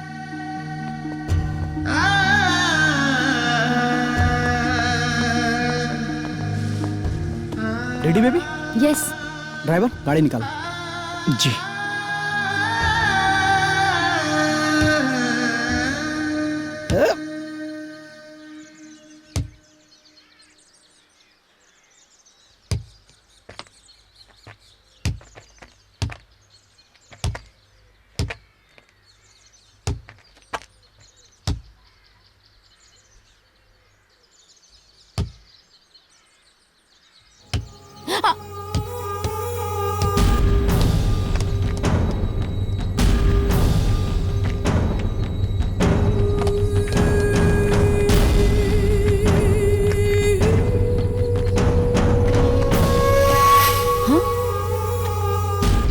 का बदतमीजी है? ए मैडम जी, जवन चीज हमरा पास आ जाला ना वो हमार हो जाला। काहे? तोहार बाप के राजबा का बोल दो हमार। मैडम जी बाप पे मत जाई। रुका हम देखा होता नहीं। अब तो तू हमरा पास आ गई हो, अब तू हमार हो गई। अरे जाए ना, ये सब लोकल है, छोड़ दा। लोकल है तब कुछ भी बाकी। अरे अब बकब नहीं, पूरा मजा ले तोहर जवानी के। देखा देखा, छोड़ दा। का करता है यार? इको का करता? राहुल छोड़ना है का? राहुल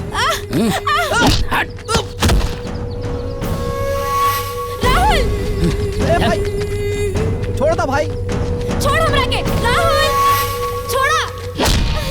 राहुल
हमनी के लोकल है जा, हमने से पंगा लेबे तो तोरा बहुत भारी पड़ी। चुप। तोनी के लोकल हवसा तो हम एसटीडी हैं। भाग जा सना तो इतना मारब कि दुनिया लाल हो जाए। भाग जा से जा से। ए चला, एक देख तोरा के।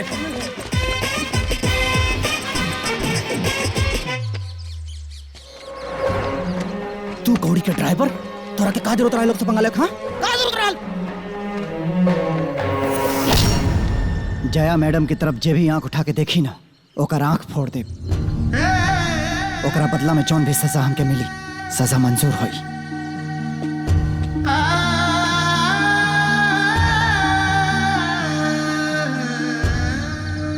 गाइस ये जाहिल गवार ना लोकल लोगन से पंगा ले ले काहे कि लोकल लोगन से झगड़ा कई के ना अब यहाँ ना रह जा सकेला। एक काम करा अपन अपन बैग पैक करा कल सुबह ही यहाँ से जाई जाए। Guys picnic over. मजा चलो यार चलते हैं। हाँ चलो चलो सब मूड ही खराब कर दिया सर।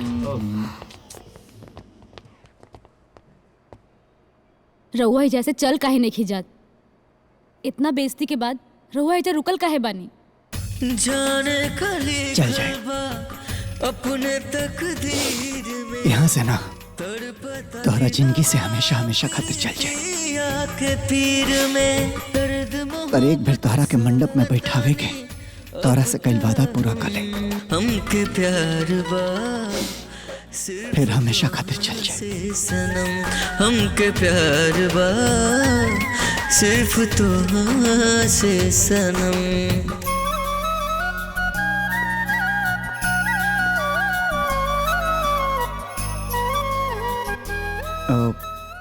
हमारी वजह से तो लोगन का पिकनिक खराब हो गई ओकरा खातिर सॉरी।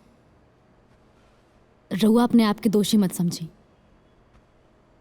काल रहुआ जॉन कुछ भी कहनी हूँ बदमाश के साथ है बिल्कुल ठीक कहनी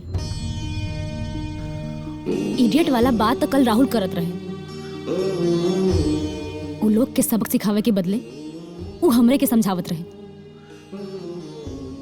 वैसे काल खातिर थैंक्स।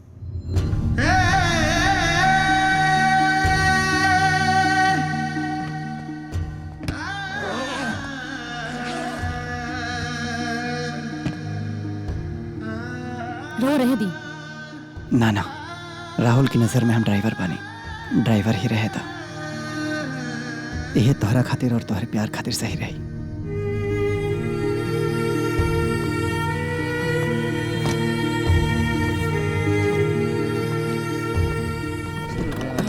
मजा आ गई ना ये मेरा बैग ले लिया पूरा सामान। हाँ आगे वाली कार में बैठो पहले सामान। बेबी एगो गुड न्यूज़ बा का हमार मम्मी पापा शादी के लिए मान गेल बाड़े। ओह रियली यही खातिर तोहरे मम्मी पापा से मिले खातिर बेंगलोर से लखनऊ आवत आड़े। हाँ हम और रूबी तोहरा साथे तोहरे घरे चला फिर पेरेंट्स की मीटिंग हुई और सीधे फिर शादी। रियली ठीक बा चला चला।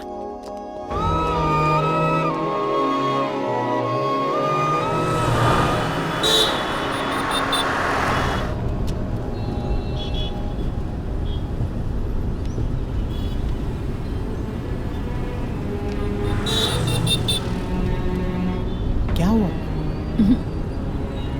Come on.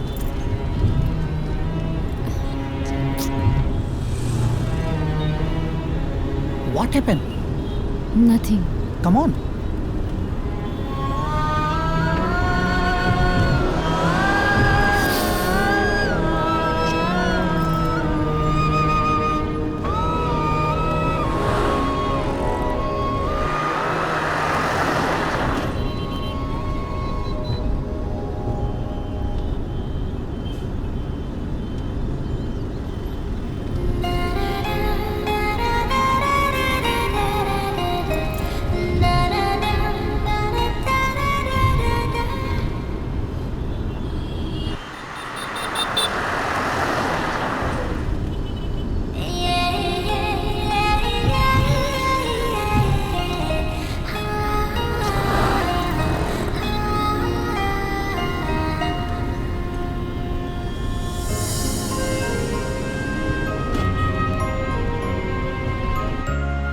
आप समझाए ना कितना बार समझाने होकर के लेकिन आ गई।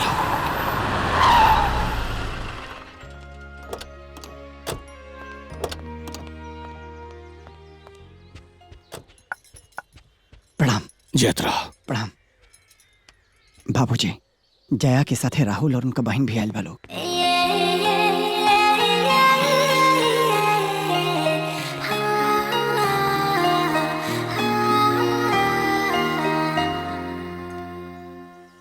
और कल राहुल के माई बाबूजी आवता लोग रउआ सब से मिले खातिर और जया के देखे खातिर।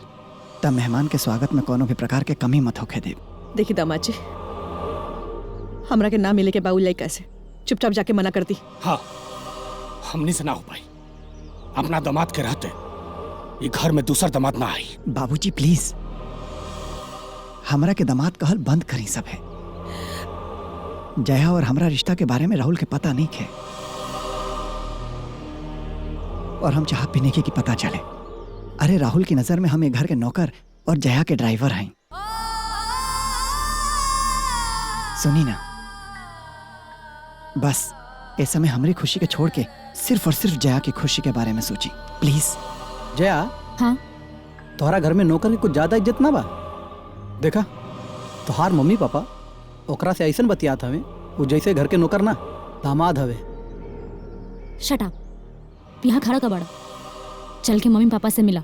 ओके अब चली सब चल के मिल ली। हाय डैड, हाय मॉम।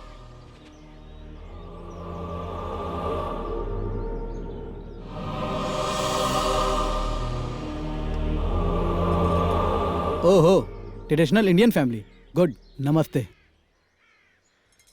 जया, हमरा के फ्रेश होके के बा, हमके हमार कमरा दिखा दा। दिखा दें। आई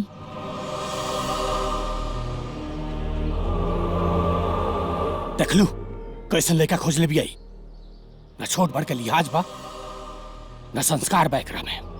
बाबूजी वो बहुत बड़का बाप के बेटा बाटे और मॉडर्न भी बाटे। और जब जया के यही पसंद बाटे तो जया के खुशी देखी ना। चलिए सबे, और रहल बात संस्कार के तब वो हम सिखावे के कोशिश करब। शराब पियला ना बाबूजी। तो आज पिया। अरे नाना बाबूजी। वैसे भी कहल जाला कि जब बेटा के पैर बाप के जूता में आ जाला न तो खाली बेटा ही ना रहेला, दोस्त बन जाला। पिया।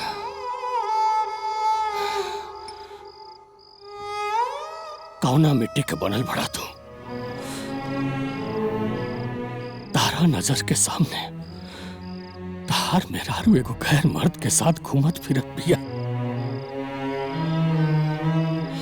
आ तू चुपचाप देख रहल बड़ा। अरे कैसे बर्दाश्त कर रहल बड़ा तू।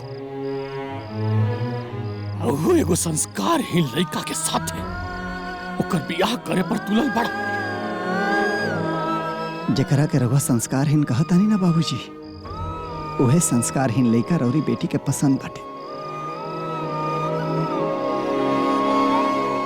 जया राहुल से बहुत प्यार करेली। हम तो बस जया के ओकरा पसंद से मिलावा तानी। लेकिन बेटा। लेकिन कुछ ना बाबूजी। केहू के ऊपर अपन जोर जबरदस्ती ना थोपे के चाहे। जया हमके ना राहुल के पसंद करेली बाबूजी, राहुल के ओकरा से प्यार करेली। ऐसे जया के उहे दे जोन जया चाहताड़ी। हमार का बटे। हम तो जया की खुशी खातिर जया के याद के सहारे अपन जिंदगी बिता दे।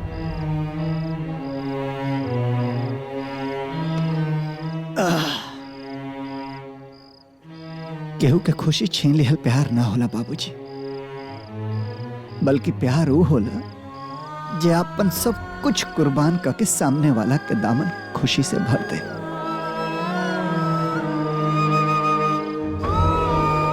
हम जया से बहुत प्यार करेली बाबूजी, बहुत प्यार।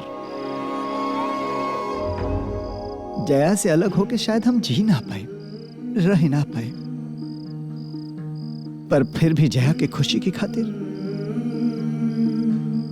ये जुदाई के जहर हम पी ले बाबूजी। जुदाई के जहर पी ले।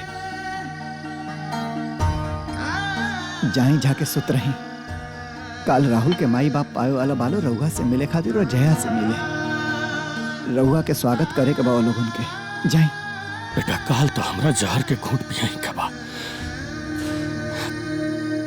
आज एकरा के पिए से मत रोका,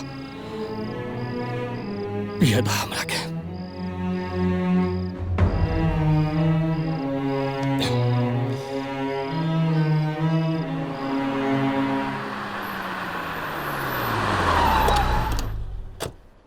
मॉम डैड आगे।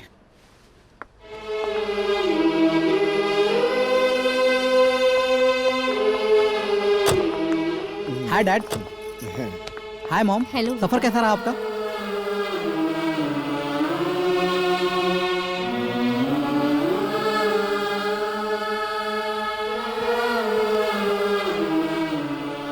का हाल बा बेटा? I am good dad. कैसी हो मैं बेटी? अच्छी हूँ। Dad okay. Meet Jaya father. Hi. नमस्कार नमस्कार, आए चले। Come here dad. हाँ।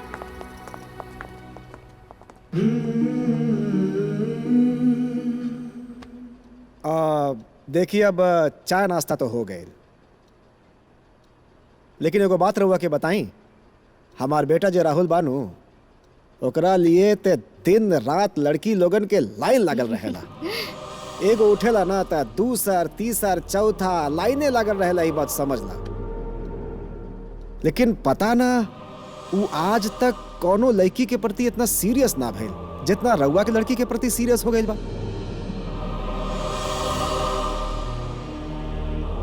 हम तो खुदे आश्चर्य में बानी कि ऐसन का बा रउआ के बिटिया में कि वो ओकरे सामने एकदम क्लीन बोल्ड हो गए। समझम नहीं आवत हमरा। सुनी ना, रउआ खाली अपन बेटी के बुला दी, हम बस देखे के चाहता नहीं कि का बा उनका में जे हमार लाडला के एकदम वो अपन दीवाना बना दे ले भैया।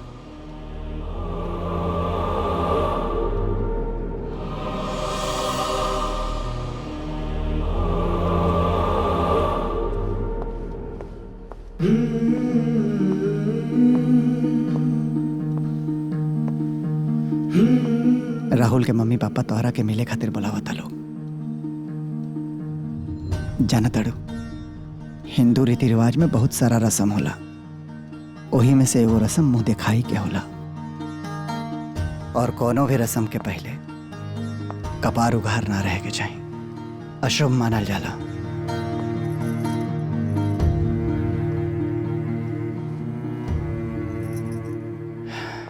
एकदम परी जैसे लागत तड़ू।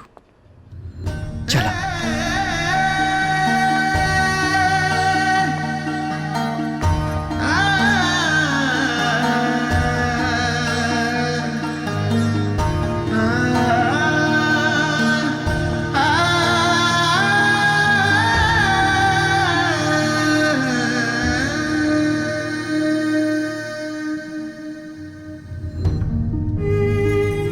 नमस्ते।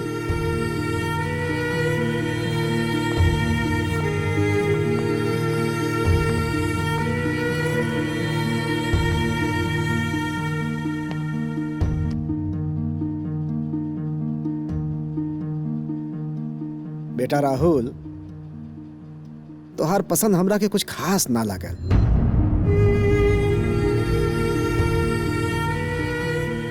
डैड, शादी हमरा के करे के बा, रउआ के ना। अरे वो तो ठीक बा बेटा। देखा ई रिश्ता हमनी के तो मंजूर बा। लेकिन हम एगो बात रउआ से कहे के चाहता नहीं। बोली? जी बोली। हमार बेटी रूबी कहले रहे नु कि रउआ के यहाँ के नौकर गाना बड़ा बढ़िया गावेला।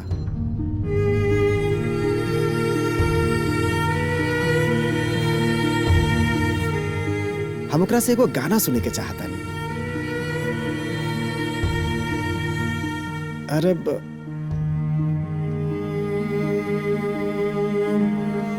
लागता हम कुछ गलत कर देनी का? जी बिल्कुल गलत फरमाइश ना कहनी है। हमने के यहाँ के नियम है कि मेहमान जौन बा भगवान के समान होला, तब भगवान के हर ख्वाहिश पूरा करे के पड़ेला। हम सुनाइब गाना।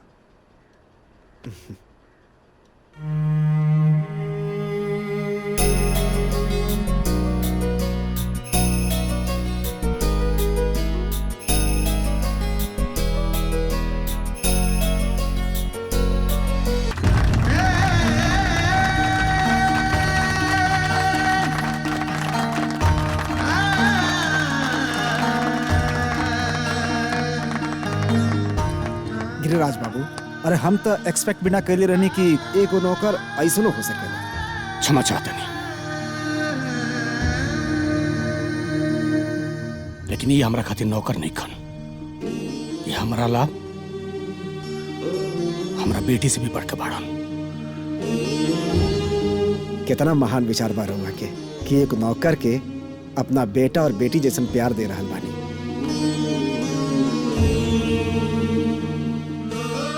देखी ई रिश्ता तो हमरा के मंजूर बा, लेकिन एक छोटा सा शर्त बा। हम चाहता नहीं ना ई शादी 1 सप्ताह के अंदर हो जाए, कैसे कि बंगलुरु से आए जाए में बार बार हमरा से पॉसिबल नहीं है।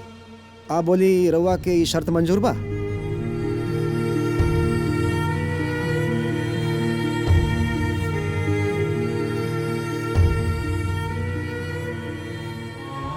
मंजूर बा। अरे सब कुछ तो हो ही गए का हो। तो हम का कहता नहीं, गोमती नगर वाला बंगला पर हमनी के रुक जाता नहीं। राहुल यही जे रउए लोग के लगे रह जाइहन, रउआ लोग के खरीदारी वगैरह करे में मदद करिहन। राहुल के यहाँ रहे में रउआ लोग के कोनो दिक्कत नहीं है ना? कैसे ना पत्ती हो सकेला। अरे राहुल ये घर के होखे वाला दामाद बना, राहुल एजा रुक सके ना, कोनो आपत्ति नहीं है। तू नौकर बाड़ा, लेकिन एक घर के सबसे समझदार आदमी बाड़ा तू। गिरजा बाबू, अब हमनी के चले के इजाजत दी। चलता नहीं, फिर मुलाकात हुई हमनी के। नमस्ते। घर में इतना बड़ा खुशी आवे वाला बा और रउआ सबे ऐसा उदास बानी। अरे उदासी छोड़ी और खुशी मनाई, शादी की तैयारी करी। इस शादी ना हमनी के घर के बर्बादी होके जा रहा बा। ए बेटा, कैसा करके इस बर्बादी के रोकला। एक कैसन बात करत तनी बाबूजी। अरे रउआ सबे जया के खुशी देखी ना, जया के खुशी देखी जौन हम देख रहल बानी। ये खुशी ना, ओकर पागलपन। आप ओकर पागलपन में हमने के और साथ नहीं दे सकत। ठीक बाटे, रउआ लोगन के साथ नेखे देवे के तो मत दें, पर कम से कम उनकरा के शादी के नेक तो दे दें। और रहल बात तैयारी के, तो हम करब तैयारी। एक घर के सजौला से लगाए जया के शादी के जोड़ा बनवावे तक सब हम करब। रउआ बस आशीर्वाद दे दे।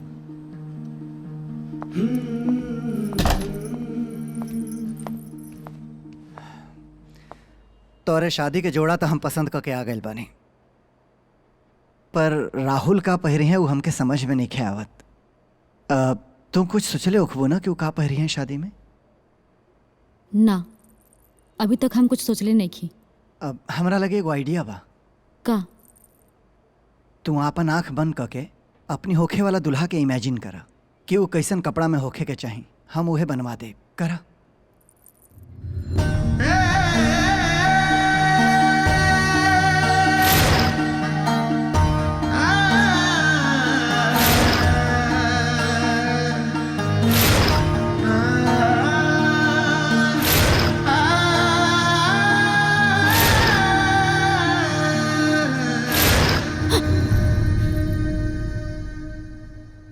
का भइल? कुछ ना, हमके समझ में नहीं आवत। ठीक बटे, फिर हम कल दर्जी के बुलवा देता नहीं, तोहरा के जौन समझ में आवे वो बनवा दिया।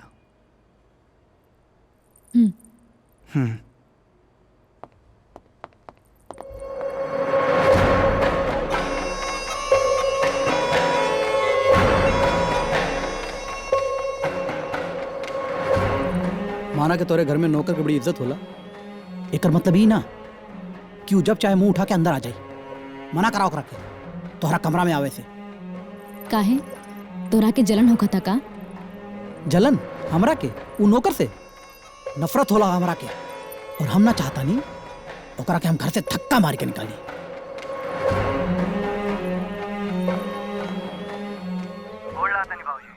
खुश रहा बेटा, खुश रहा। का हो? हम ठीक बानी बाबूजी। ठीक बड़ा नू? हाँ हम ठीक बनी।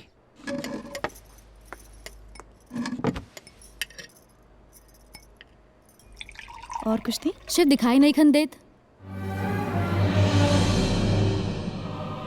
शिव से तोहरा के का मतलब बा? चुपचाप अपन खाए पिए में ध्यान रखा। वैसे भी शादी में 2 दिन ना खाए के पड़ी। और इसे भी शिव कहले है कि उनका भूख नहीं है। जब उनका भूख लगी तो आके खुदे खा लिया। चुपचाप खाना खाओ। दुल्हन का करता रही? तार माई तनी बात करके चाहता रही तो बात करा दी तो। वो बीजी बड़ी बाबूजी, फिर कभी बाद में बात करवा दे। अच्छा अच्छा। अब अच्छा भाऊजी रखा था नहीं, बाद में बतियाए। खुश रहो।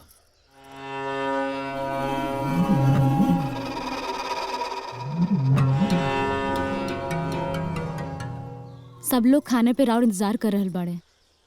रहुआ एजा फोन पे लागल बनी। का भइल? रहुआ रो रहल बानी? अब ना, वो गांव के याद आ गया थोड़ा सा, बस यही से। हम समझ सके नहीं। चली रहुआ, खाना खा ली।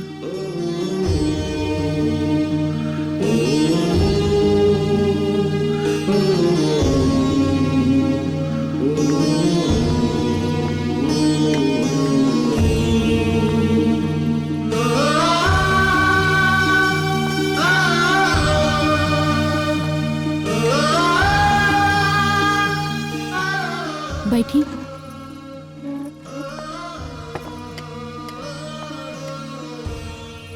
शिव खातिर खाना हम निकालब। जी ना, शिव खातिर खाना हम निकालब। ओके।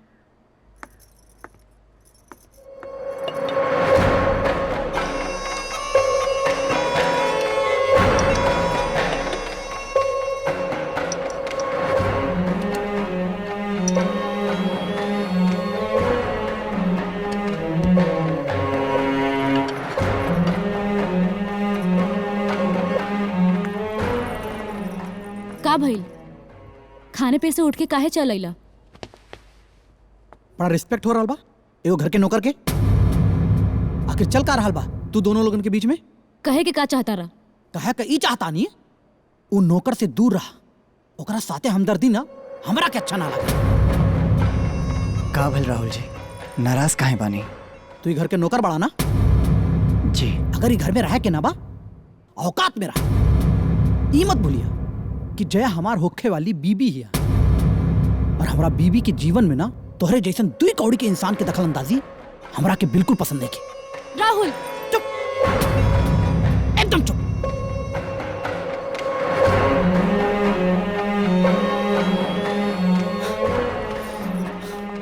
हद भाई घर के एगो दामाद के इज्जत नौकर जैसन और एगो नौकर की इज्जत दामाद जैसन। वाह।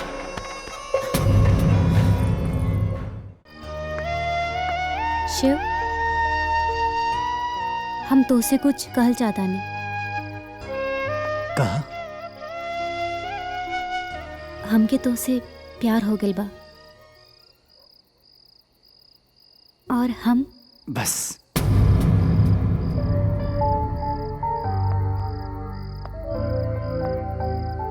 देखा रूबी, हम तोहरे जज्बात के कदर करा था नहीं,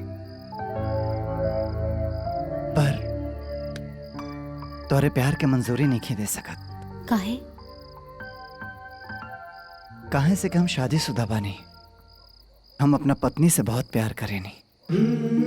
हम जान सकतानी कहाँ बाड़ी हो और के हा? वो हमरा दिल में बाड़ी रूबी। बस ही समझ ल कि तकदीर उनका के हमरा से अलग कर देले बटे। उनका नाम बता के हम उनका के रुसवा नहीं कर सकत, पर इतना जाना था नहीं कि हम अपने आखिरी सांस तक उनका से बेपनाह इश्क करत रहा, और हमरा दिल में उनके अलावा केहू ना आ सकेला रूबी, केहू ना। I am sorry.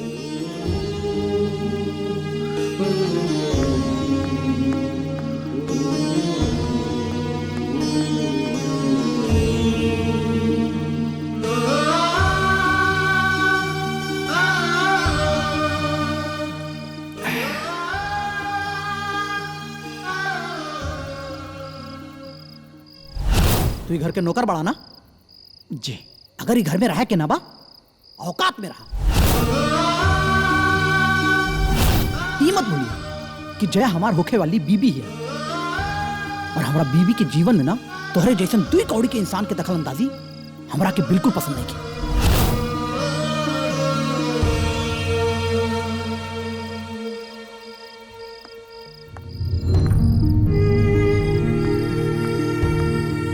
Shiv,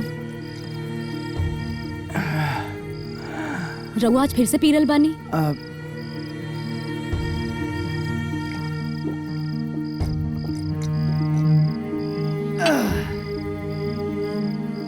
Jaya,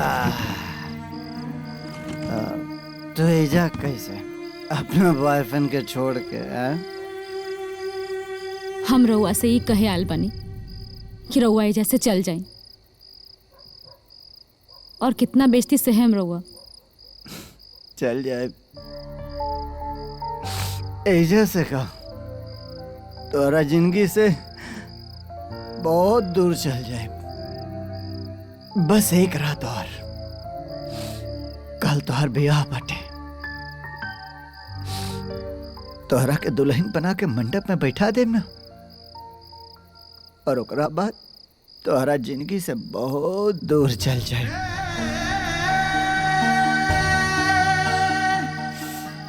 लेकिन तोहरा बिना जी ना पाए, जी ना पाए, जी ना पाए तोहरा बिना। शिव, संभालिए अपने आप के। तो भैया क्या कर तड़ू? जाओ जाके सो जाओ। तो जा जाके सुत रहो। अरे बहन तोहर बियाह बटे, जा जाके सुत रहो। जा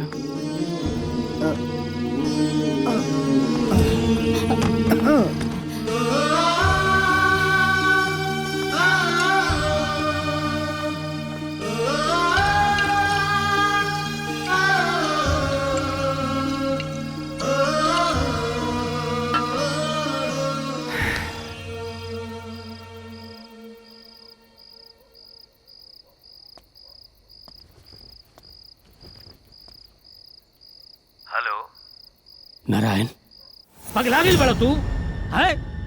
अरे अपने मेहराब से दूसरा के ब्याह करा के महान बने के चाहता रहो। महानता ना हई, मूर्खता हई।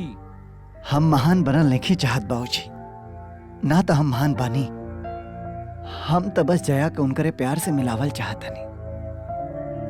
बाबूजी, ये प्यार मोहब्बत शादी ब्याह ये दिल से होला बाबूजी। और जया के दिल में हम ना राहुल बाटे। राहुल बाबूजी, जमाना बदल गए बाटे। जरूरी नहीं खे कि माई बाप जहां जौन रिश्ता पक्का कर दे बच्चा उहे रिश्ता मान ले। हम परिवार के लेके चले वाला लड़का हैं। तू हमसे कहला, हम मान गए नहीं। लेकिन जया, जया शहर में पलल बढ़ल लड़की हवे, उ ना मान पौलस। उ राहुल से प्यार करेले बाबूजी, हमसे ना। बाबूजी, हाथ जोड़ के एगो चीज मांगल चाहता नहीं, मना मत करिए, दे दिया बाबूजी। ए शादी ब्याह में कोनो समस्या मत पैदा करिए बाबूजी। आज ले तो उनसे कुछ नहीं की मंगले, पर ये चीज दे दिया। ए शादी में कोनो समस्या मत पैदा करिए। जया के हमेशा खुश रहे के आशीर्वाद दे दिया बाबूजी।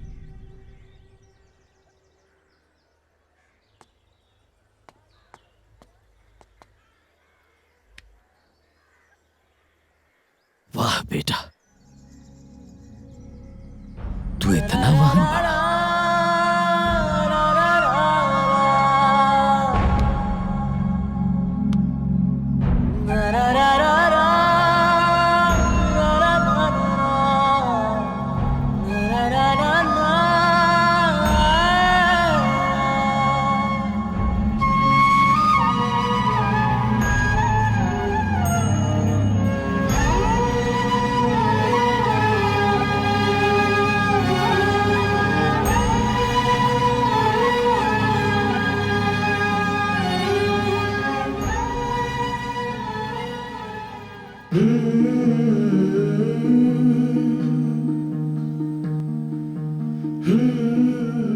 का भइल जया? तू खुश काहे नहीं खो? तोहार चेहरा के खुशी कहाँ गई? आखिर तू जो चाहत रहल वो तोहरा के मिल रहल बा ना? तू राहुल के चाहत रहल और देखा आज तोहार राहुल से शादी बा। इहे राहुल खातिर तो तू अपने माँ बाप से झगड़ा कैले रहल। इहे राहुल खातिर तो तू शिव जैसन पति के छोड़ देलू। फिर आज खुश काहे नहीं खो? कहीं तू पछतावत तो नहीं खो राहुल से शादी के हाँ करके? कहीं तोहरा के शिव से प्यार तो ना हो गई? तू वापस शिव के लगे तो नहीं जाए के चाहत ना?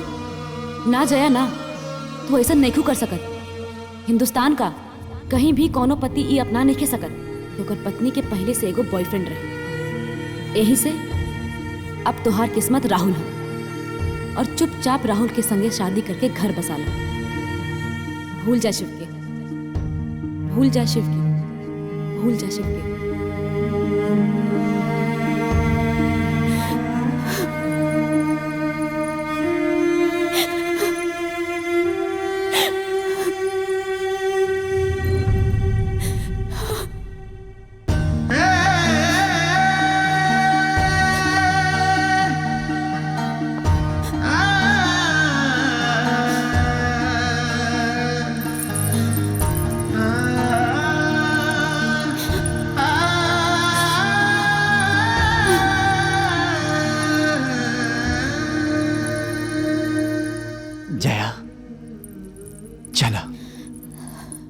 सब केहू तोहर इंतजार करा था। चलो जया।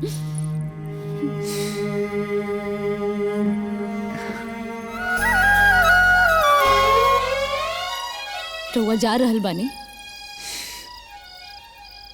हाँ, तो उसे कहले तो रहनी कि तोहरा के शादी के मंडप में बैठा के हमेशा खातिर चल जाए।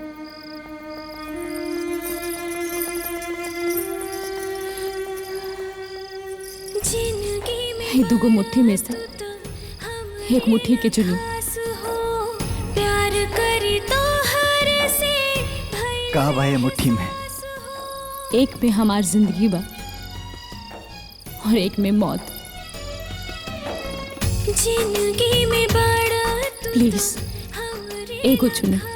हम देखे के चाहता है कि भगवान हमार भाग्य में का लिखले बाड़े, जिंदगी की मौत। हम ही को नहीं कर सकत। प्लीज शिव, आज तक आप हमरा खातिर कितना कुछ कहनी, कितना कुछ सहनी। आखिरी बार शिव प्लीज रुआ के हमार कसम बा, वक्त जाया मत करी शिव। रुआ के हमार कसम बा, एगो हाथ की चुनी न तो हम अपन जान दे देव। कभी अलविदा ना कहना, कभी अलविदा ना कहना, कभी अलविदा ना कहना। रउआ तो हमरा के जिंदगी दे देनी जी। अगर आज रउआ हमके इस जिंदगी ना देती ना तो हम अपन जान दे देती। अरे कौना मिट्टी के बनल बानी जी, खाली हमार खुशी खातिर ओकरा के छोड़ के जा रहल बानी जेकरा बिना रउआ भी ना जी सकेनी। और हम कितना भागिन बानी, जौना इंसान के संग में रह के हमके प्यार के मतलब समझ में आयल, ओकरे के आज तक हम प्यार खातिर तरसवनी, लेकिन अब हम रउआ बिना ना जी सकेनी।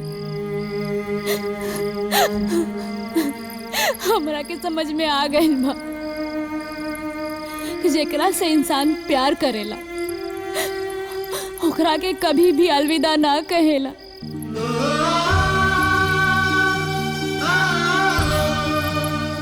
इली मंगलसूत्र और हमरा के मंगलसूत्र के बंधन में बांध दी और ऐसन बांधी कि हम चाह के भी जन्म जन्म तक रउआ से दूर ना जा सकी। राउरी पत्नी रउआ बिना मर जाए। हमरा के अपना ले शिव,